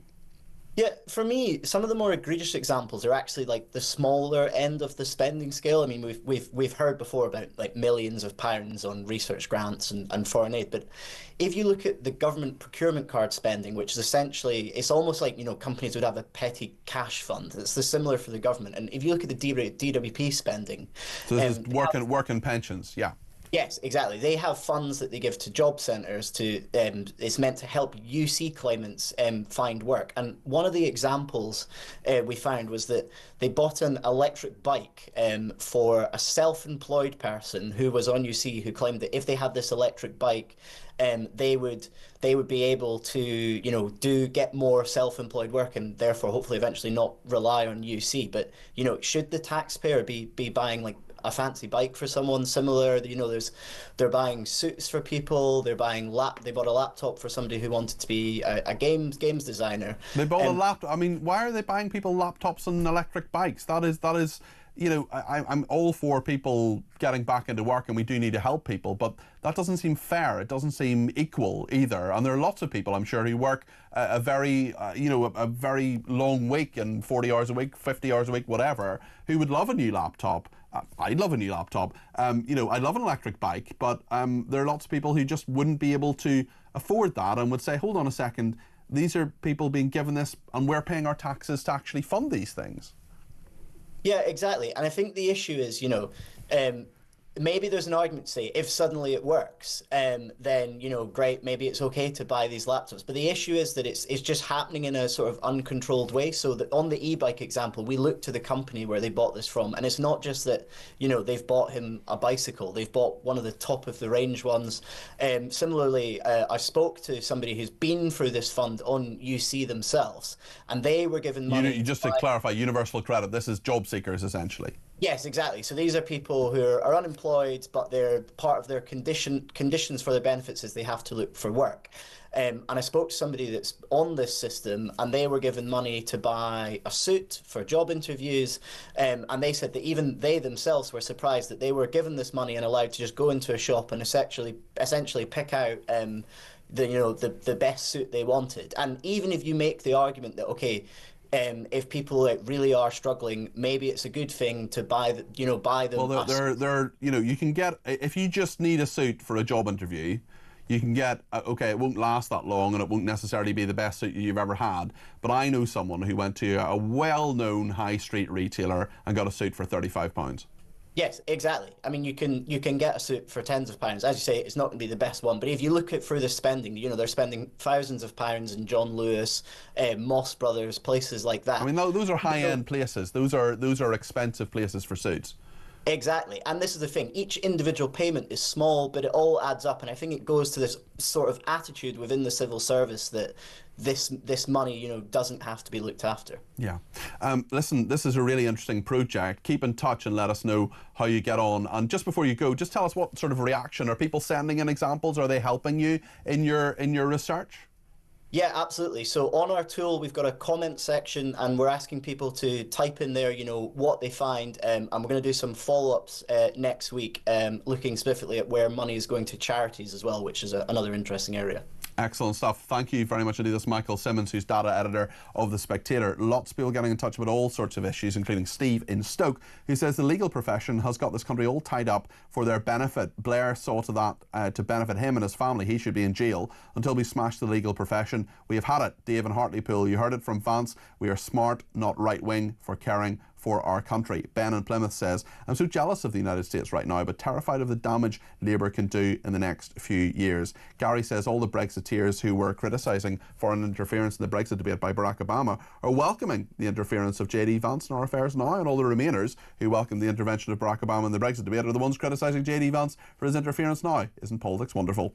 Leslie says, hi Peter, if a member of the public had made the Vance statement, Starmer would have said it was a far-right speech. Mike and Whitney, the JD Vance speech, the audience really didn't like listening to the truth. What really worried me was how few gave him applause during and after his speech, so we know where most of the EU stand on immigration. Mike, didn't we know that before? Or, as it was televised, were they frightened to be seen supporting his words? Says Mike in Whitney. Yeah, I'm certainly Chesney Hawkes look-alike. Ursula von der Leyen didn't like it either. Ian says, yes, Starmer seems happy to help immigrants, Ukraine, etc. Happy to spend taxpayers' money on a whim. But when it comes to spending his own money, he's slightly more careful, i.e. he's very happy to take a freebie where he can rather than pay out of his own pocket. Nikki says, regarding JD Vance speaking about free speech in Europe being suppressed, and then you have the European leader saying afterwards that what he said was unacceptable. Does that not just prove JD Vance's point? A very interesting thought. We're going to take some calls and we're going to talk about Israel after the break here on Talk. Stay with us.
I'm vividly remembering speaking to you after you were in your own home, that the windows had been bombed and you know, your whole home was devastated and covered in glass. And speaking to you right now, after going through that and everything your country and your countrymen and women have gone through, is this a betrayal of Ukraine? It is indeed very painful what's going on right now. And, you know, today I have received many requests from Ukrainian people. And the main question that I am unable to answer is that they're asking me is like, what did we do wrong, right?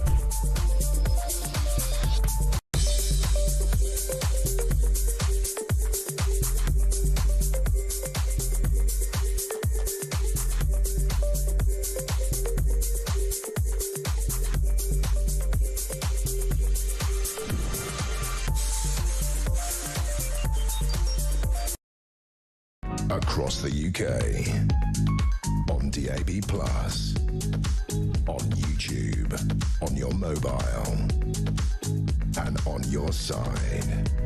This is Talk. 3 Israeli hostages have been freed by Hamas terrorists, and Israel is in the process of releasing 369 Palestinian prisoners in exchange.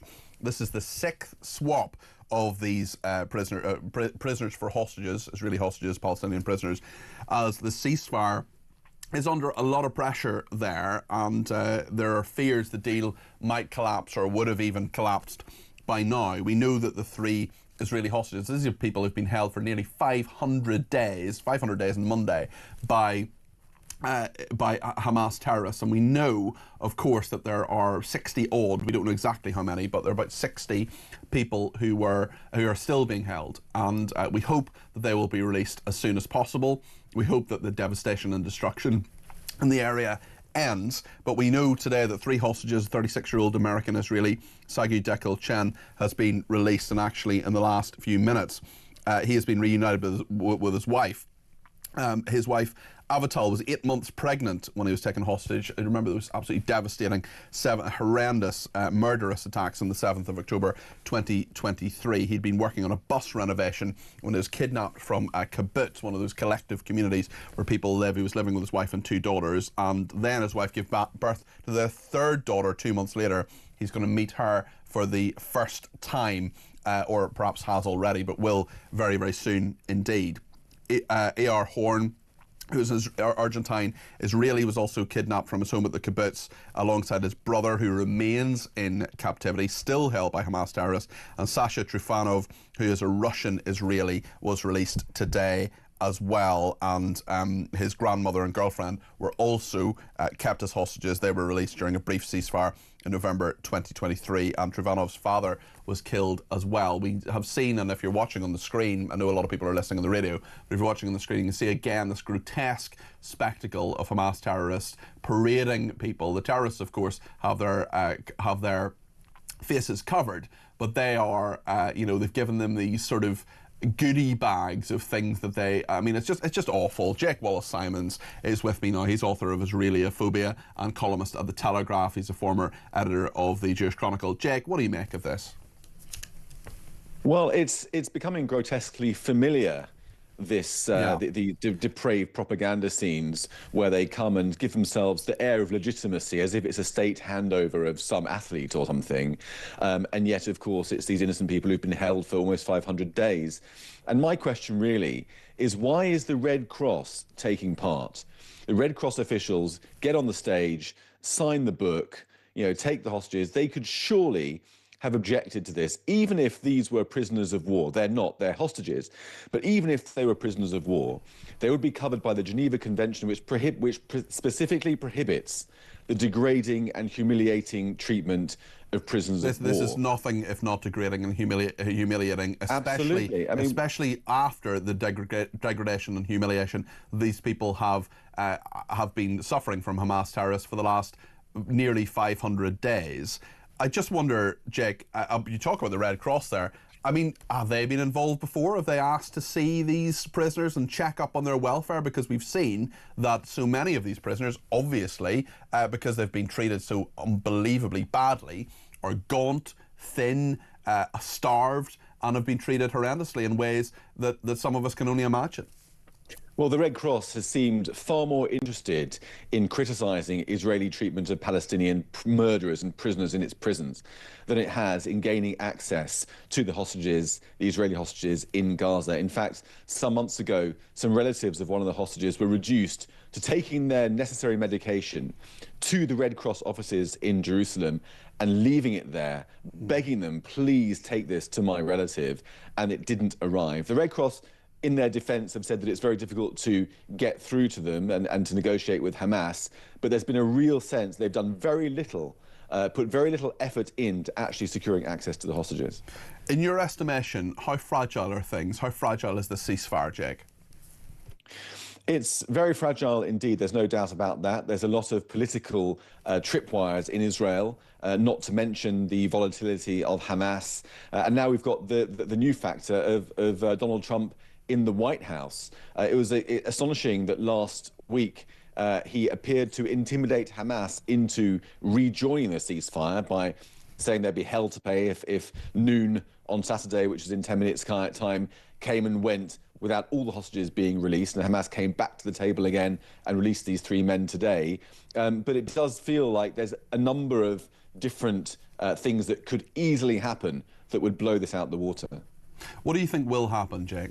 How do you think we get those 60-odd hostages back? How do you think this ends, really? Because there have been so many different solutions. I mean, there's been scoffing at Trump's plan to make Gaza a Riviera. There have been negotiations with Jordan, for example, who are going to take some Gazans. And I wonder what your reaction as well is to the Irish, who, of course, are one of the most pro-Palestinian groups of people in the world, in the Republic of Ireland, who have said, no, we're not taking any Gazan refugees. Funny that.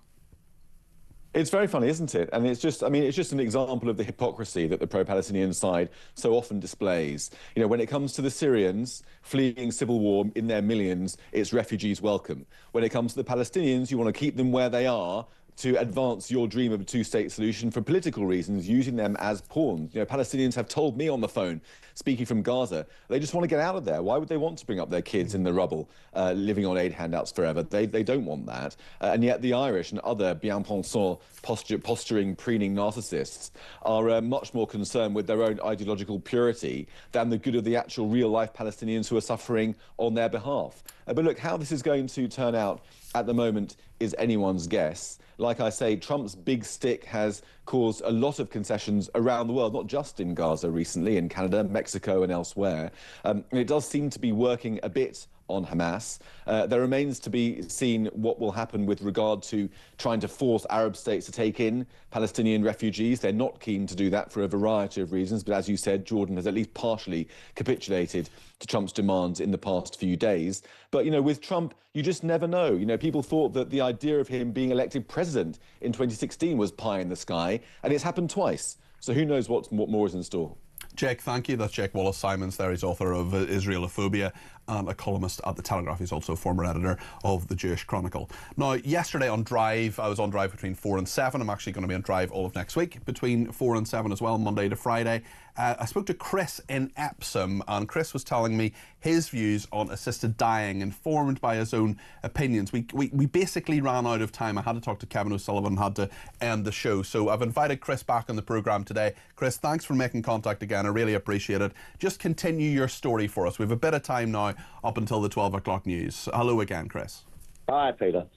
Well, thanks for asking me back to talk about it, because people don't realise the pressures and the different pressures that you come under. We talked about my father, who passed 18 months ago, at age 88. He was a very tough, very good businessman, ran a family business, worked till he was 85, officially, closed the business in 85, but continued to fix sewing machines on my mother's kitchen table with a towel on it, which is the way my grandfather started the business in the 50s. See how tough my father was. I'll give you an example. When I was about 7 or 8 years old, he was putting up a kitchen cabinet, and he ran an electric drill through his finger. Oh my goodness, right. And people can find this horrendous. He made me, as a 7 or 8 year old, put my hands either side of his finger and hold it down. Wow. So he could reverse the drill back out of it. Oh my goodness me, yeah. that is grisly. But Chris, what you were talking about yesterday was really the toughness of your father, but also the heartbreaking last, months of his life, where you were having all sorts of ethical dilemmas, weren't you? Yeah, I cared for him as cancer ate him alive for 11 months. I saw him go from 6 foot to about 5'6", and 12.5 stone, which was always his weight, down to about 7 stone. And I saw the pain increasing week on week. And 2 weeks before his actual death, I got some oral morph, and I said to him, "Pops, you've suffered enough. You've hung on. He'd hung on through three. They issue I don't know if you've heard of this. They issued an expected death certificate. Wow. For people like that, which lasts for 3 months. Right. Gosh. All right. Yeah. So that you don't have to call a doctor in when they go. Yes. He was on his 3rd expected death certificate. Goodness me. Right. So he toughed it out and spent the last 11 months with my mum. They've been together 70 years, married 64. Mm-hmm. I offered him a way out so he didn't have any pain and he could end. I said, "So just drink this, sleep. It'll all be over. You don't need to suffer anymore." And he wouldn't do it. Yeah. Well, you could have had very serious criminal charges against you had that happened, Chris. I didn't care. I love my mum and dad, and I would have taken it. So having watched that and having seen what your father went through, Chris, what is your stance now on assisted dying? What do you think about this? Because a big debate, we had a big debate yesterday. You were part of that debate. But what do you think now? Well, he wouldn't do it because he was worried about them coming after me. Yeah. So now I'm left caring for my mum, who's bedbound with Parkinson's, dementia, osteoporosis, osteoarthritis, rheumatoid arthritis, and stage 3 kidney disease. Goodness me. And she's not in pain, but she's very confused. She has hallucinations. The dementia's a Lewy body dementia, which is different to Alzheimer's and vascular. It's not quite as horrible as those two. But she has hallucinations. She doesn't know where she is. Yeah. Now, I'm the last direct family. Mm-hmm. Now, I've been trying to put paperwork in place with my lawyers because if anything happens to me, she will go in a care home. Yeah. Now, with the assisted dying program, who's going to make up their mind for my mum? Right? How long are they going to be prepared to pay? Approximately at the moment, it's $2,000, $2,200 a week. Yeah. So somebody in my mother's and we've had the MP who is part of this, Kim Leadbeater, say that she can't guarantee that people won't make financial decisions as a result of this. We're just coming up to the news, Chris, and I just want to bring this call to a conclusion, but I want to give you a final thought on this. Just tell us the thoughts in your mind about this. Well, the reason I called in was because of what Leadbeater said about making financial decisions. Yeah. And it is a very difficult one. I really have always been on the side of assisted dying, but I am very, very, very concerned about the safeguards being removed and about the conversation that she's brought round. Yeah. Very, very interesting to hear from you, Chris. Thank you. That's Chris in Epsom. We didn't have enough time with him yesterday. We've had a bit more time today, and sometimes that happens, and I'm very, very happy to talk to Chris. And Chris, just before you go, I just want to say, I'm really thinking about you and your mother and the dilemmas that so many people have in regard to assisted dying. If you've thoughts on this, give me a shout, 0344 499 1000. If you're affected by Chris's call, please go to talk.tv/helplines. That's talk.tv/helplines. We're going to talk a lot more about JD Vance, about all sorts of things. Stay with us here on Talk.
across the UK, on DAB+, on YouTube, on your mobile, and on your side.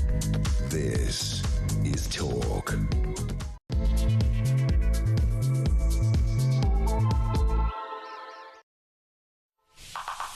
Good afternoon, this is Talk. I'm Peter Cardwell. Lovely to have your company here on Talk. Not just today for the next half an hour or so, but actually I'm going to be on Drive between Monday and Friday between 4 and 7. And also tomorrow, of course, I'm here between 10 and 1, where we're going to be speaking to the Shadow Defence Secretary, James Cartledge. He's going to be on the programme, reacting no doubt to what's happening in Ukraine, Gaza, and indeed what JD Vance has been saying in the last 24 hours. Really interesting speech from the Vice President of the United States. We'll get some reaction from a former White House and senior State Department official in just a minute. And your reaction too. Give me a call. 0344 499 1000 is the number to call. You can text me 87222 with the word Talk in your text. You can tweet me at talkTV.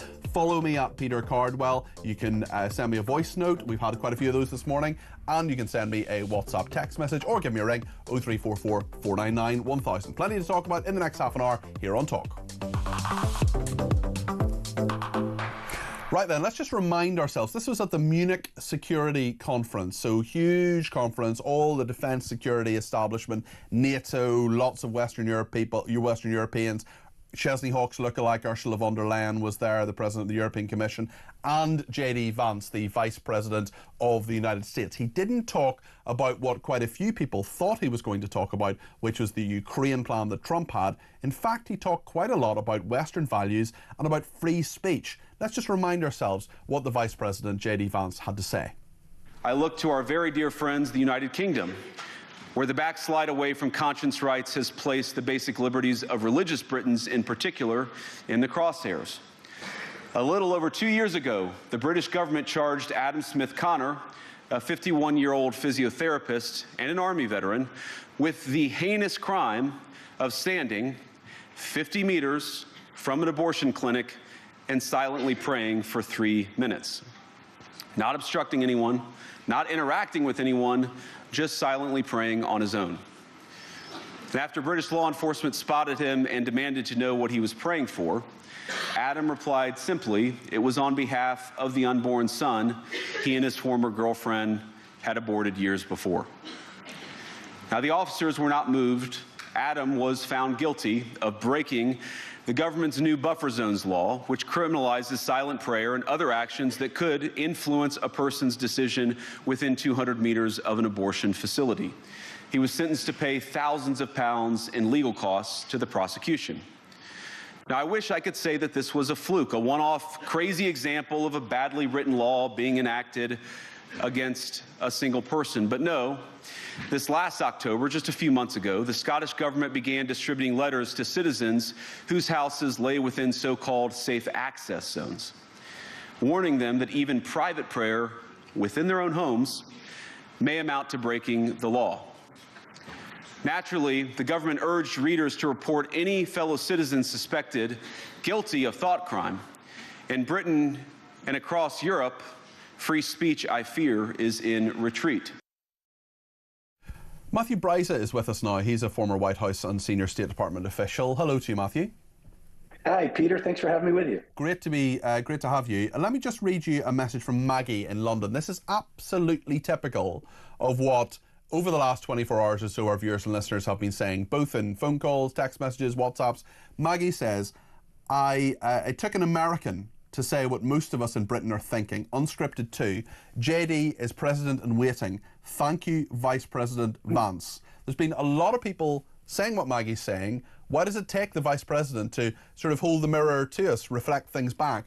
And of course, a huge backlash from so many of the people in the audience and their friends and associates as well. Not a lot of love, not a huge amount of applause for your Vice President. No, not at all. And while that particular case is one, as you said, as Maggie said, resonates with certain part of the body politic of the UK, same in the United States, number one, I think this speech went off as an utter disaster in Munich because it's a case of an American politician trying to import American politics into Europe, which is, I think most people, they don't like it. But also, what struck me was he had sort of a lectury tone and was suggesting that the United States and its values are divergent from those of mainstream Europe, which calls into question the entire concept of the transatlantic community, which then is really dangerous in terms of undermining deterrence of a resurgent and aggressive President Vladimir Putin. My last point is that one of my friends was in the audience. He very much agreed with the Vance speech. He said he'd never been more proud to be an American, but then he said everyone else hated it except for a few far-right German generals and politicians from Bavaria. Wow. Very, very interesting. I mean, do you think, given what your friend said and given what you've seen, do you think he was right to make the speech, or should he have actually perhaps used it to say, here's what President Trump and I think about Ukraine, this is what we want to do, come with us? Absolutely, Peter. It's the Munich Security Conference. It's the premier transatlantic security conference every year. That, also the Brussels Forum. So he should not be lecturing Europeans on their own political systems. He should be doing exactly what you said. Here's our vision. We want you to come along with us. You may not agree with us. Let's discuss it. But instead, he said there's a lack of free speech in Europe. One of the things he criticized was that the certain examples of free speech are not permitted in Germany. Neo-Nazi speech is prohibited based on the Grundgesetz, or basically the Constitution of Germany, which the U.S. helped write after World War II, and insisted on including this prohibition against the neo-fascist speech. So I think J.D. Vance he needs to go back and study his post-World War II history. Interesting perspective, one we haven't really heard before, certainly in the last 24 hours. Great to hear it, Matthew, and we are the home of free speech here, and we hear all sorts of different perspectives. I wonder if from your perspective as well, I mean, how did the speech go down in America? Oh, I think pretty well. I mean, you know, Trump's approval rating is higher than it's ever been. Yeah. I mean, he's now at plus, 54%. He has the mandate. Okay, he only won 1.53% of the vote, but he controls, both houses of Congress and the presidency. So that was kind of my point at the beginning of our discussion, that this was a speech that is great for inside the United States, but you don't have to travel all the way to Europe, to Munich, to deliver it. Yeah. But it is resonating not just with the MAGA base, but with my own friends in America that I grew up with who are not MAGAites, but are saying, yeah, like you said, Peter, at the beginning, he's taking a mirror and showing it to the Europeans, and isn't that great? I don't think it is.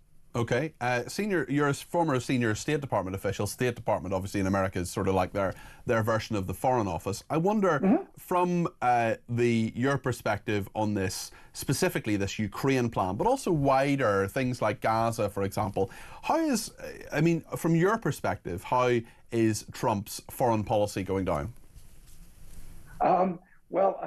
Gaza, I mean, it's like no proposal I think we've ever heard. I mean, all of the Arab community and the neighbors of Israel said, this is unworkable, we won't do it. Jordan has said, if you expel the Palestinians, again, who are already refugees, and the whole Israel-Palestine conference and all the tension and the birth of horrible Hamas, that all came out of the fact that the Palestinians were originally displaced. So if the U.S. does that again, the Jordan leadership has said, we will go to war. We will fight this with our military. So it's an unworkable plan, but I think a great aspect of Trump proposing it is it's waking up the Arab states and telling them, you complain to the rest of us. Is that perhaps the point in some of this? I mean, you look at the Ukraine argument, finally people are having the question, at least posing the question, maybe not answering it, but certainly posing the question, how does this war end?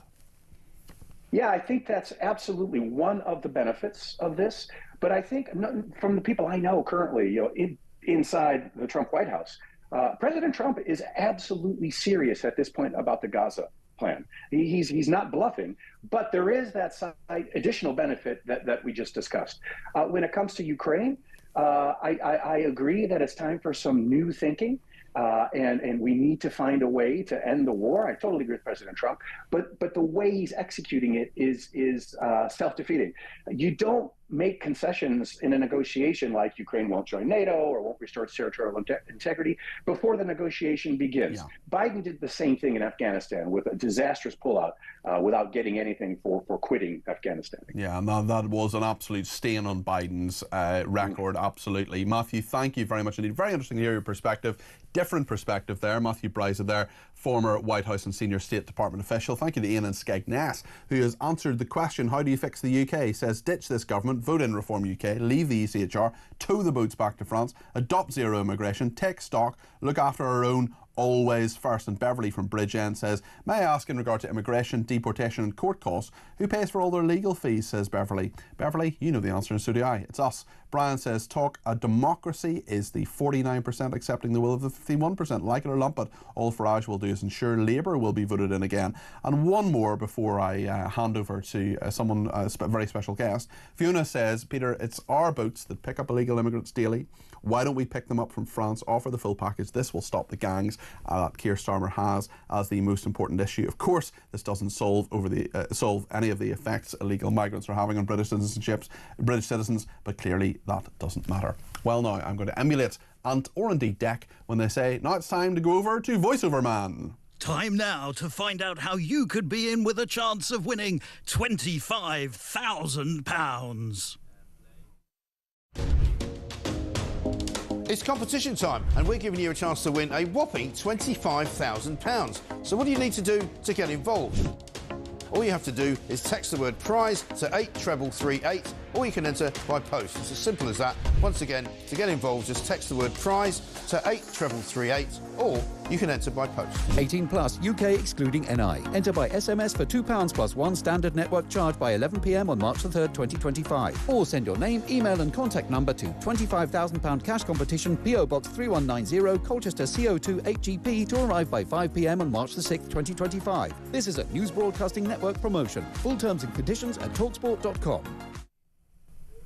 Well, the competition we're having on this programme is to, in between now and 25 past 12, try and get through 7 voice notes and 3 calls. Stay tuned to see if we can do it.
And most of the time, I was asking her questions. Yeah. That's what I was doing. And that was because I wanted to hold her to account, and I wanted to know whether or not she would be able to answer my questions. And what I discovered was that when she did answer my questions, she gave me platitudes. She did not give me real answers. She was unable to name a single school of the top nearly 100 schools that have had more than +1 on their progress. She hasn't been to visit a single one.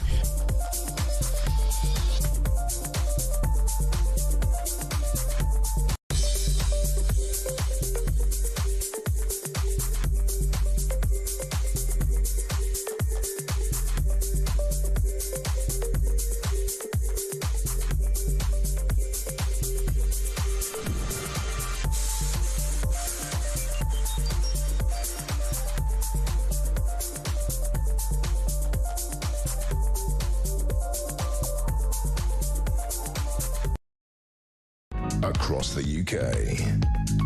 On DAB+, on YouTube, on your mobile, and on your side. This is Talk. Right then, can I get through 7 voice notes, 2 calls and 2 texts in the next 7 minutes? Let's find out. Jeff in Bedford says, I want to confirm with Jake Wallace-Simons. I agree with him regarding the Red Cross. They aren't fit for purpose. I stopped giving money to them 20 years ago. Like many of the other agencies who do similar work, I don't know what their remit is, so no donations. Sean in Gloucester says, while I do agree with assisted dying, I've absolutely zero confidence in the idiots in charge of making the rules. We all know what starts as well-intentioned will quickly turn into an absolute farce, which ends up nothing like the original idea. Simon has a voice note on immigration. Good morning, Peter. This is Simon from a rainy Devon. This social media campaign to deter Albanians from coming over to this country, yeah, that's scandal enough.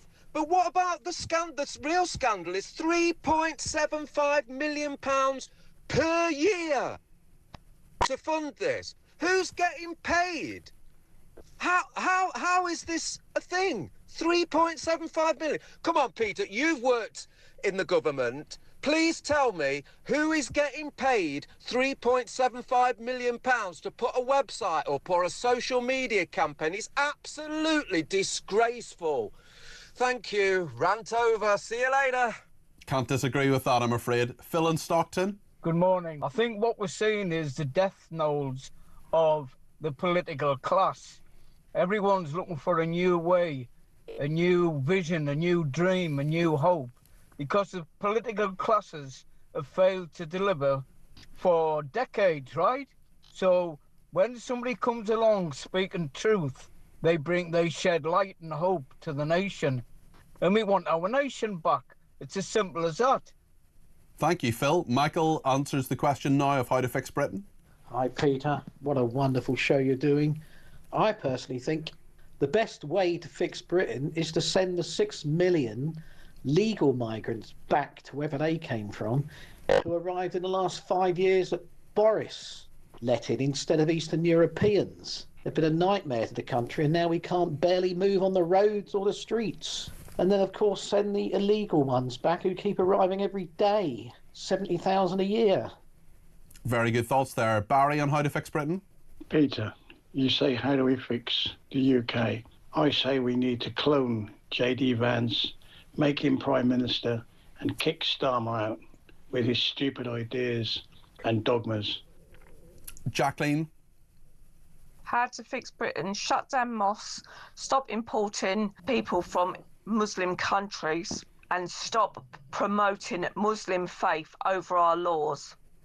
Jacqueline, thanks for that. I don't support shutting down mosques because I believe in religious freedom, just as I would say that any other religious institution should be allowed to be in existence as long as it's obeying the law, which isn't always the case with mosques. David in Kendal is on the line, 0344 499 1000. David, what would you like to say? You're very welcome to the programme. Hi, Peter. My mum and I were discussing Ukraine last night, and it was quite interesting, actually, I think it was. Basically, unless the UK and Europe are prepared to put boots on the ground, we don't believe it's a war that can be won. Money won't solve it. How does it end, do you think? Should we negotiate with Putin, David? I don't like the idea of appeasement of dictators, but how can we continue with a war that cannot be won in its current form? I don't know the answer. Well, it's a very good point, David. Thank you for that. Another David in Exeter wants to talk about Ukraine. You're very welcome to the programme. What would you like to say? Thank you, Peter. So President Zelensky at the Munich Defence Conference has just called for a European defence force. You've got to take that in a greater context, of course, because Ursula von der Leyen, the former German defence minister, now head of the EU, has been calling for a European defence union for quite some time. This is not a new thing. This is going back, you know. What do you think? Is it a good idea, David? Well, it brings me to the principal question. And after many years of lobbying on this particular subject, on defence, our own national defence cuts and what was going on with the European Defence and Security Union, what we're going to see now really is this is going to muster and come to fruition, because the Secretary of Defence, Pete Hegseth, has said Europe has got to step up and you've got to prepare to fight. All right, he's been very, very clear about that. So the only way that that balance is going to tip in the Ukraine is with a greater force than the Ukrainians can muster on their own. Now, the question, Peter, this is the critical bit. Who is going to be in command, and what does this European Defence Force or Ursula's European Defence Union actually look like? What's the destination? I can offer some insight into what Ursula von der Leyen is talking about, because she stated in terms what the destination. But is it realistic, David? Is it realistic, especially when we have this big disagreement between what the end of the war in Ukraine should be from America versus Europe, essentially? Well, there's two problems to this. Is one, how long is it going to take the European Union to get their ducks lined up and muster? Because her asks are enormous. She wants one single European defence contractor to actually provide all the kit. Well, that doesn't even exist at the moment. And she wants single-point command and control of all the defence and security services in the EU zone. Now, currently, as it stands, that will probably be including the UK, because Starmer is aligning with the EU in this policy. And I was always told by all of the great conservative previous ministers and backbenchers that did defence, David, don't worry, the EU are nowhere near command and control. Now, I'd be very interested to what James Cartledge is going to say with you tomorrow. Well, you will hear it tomorrow, David. I'm sorry to end the call, but we're run out of time there, but you will hear what James Cartledge says tomorrow. I want to thank the top team behind the glass: Chris Jacobs, Tommy Bates and Dave Rhodes, Titus D'Souza, David Fang, Ayabel Farras and Dean Spencer. Coming up in a second, you're going to hear live coverage from the Premier League as relegation battling Leicester host title chasing Arsenal, with commentary from talkSport's chief football commentator Sam Matterface alongside former England striker Dean Ashton. Then at 3 o'clock, we'll take you around the grounds for all of this afternoon's footballing action, so stay tuned for that. I will be back tomorrow at 10 o'clock here on Talk. Thank you so much for your company. Great show. Across the UK, on DAB+, on YouTube, on your mobile, and on your side. This is Talk.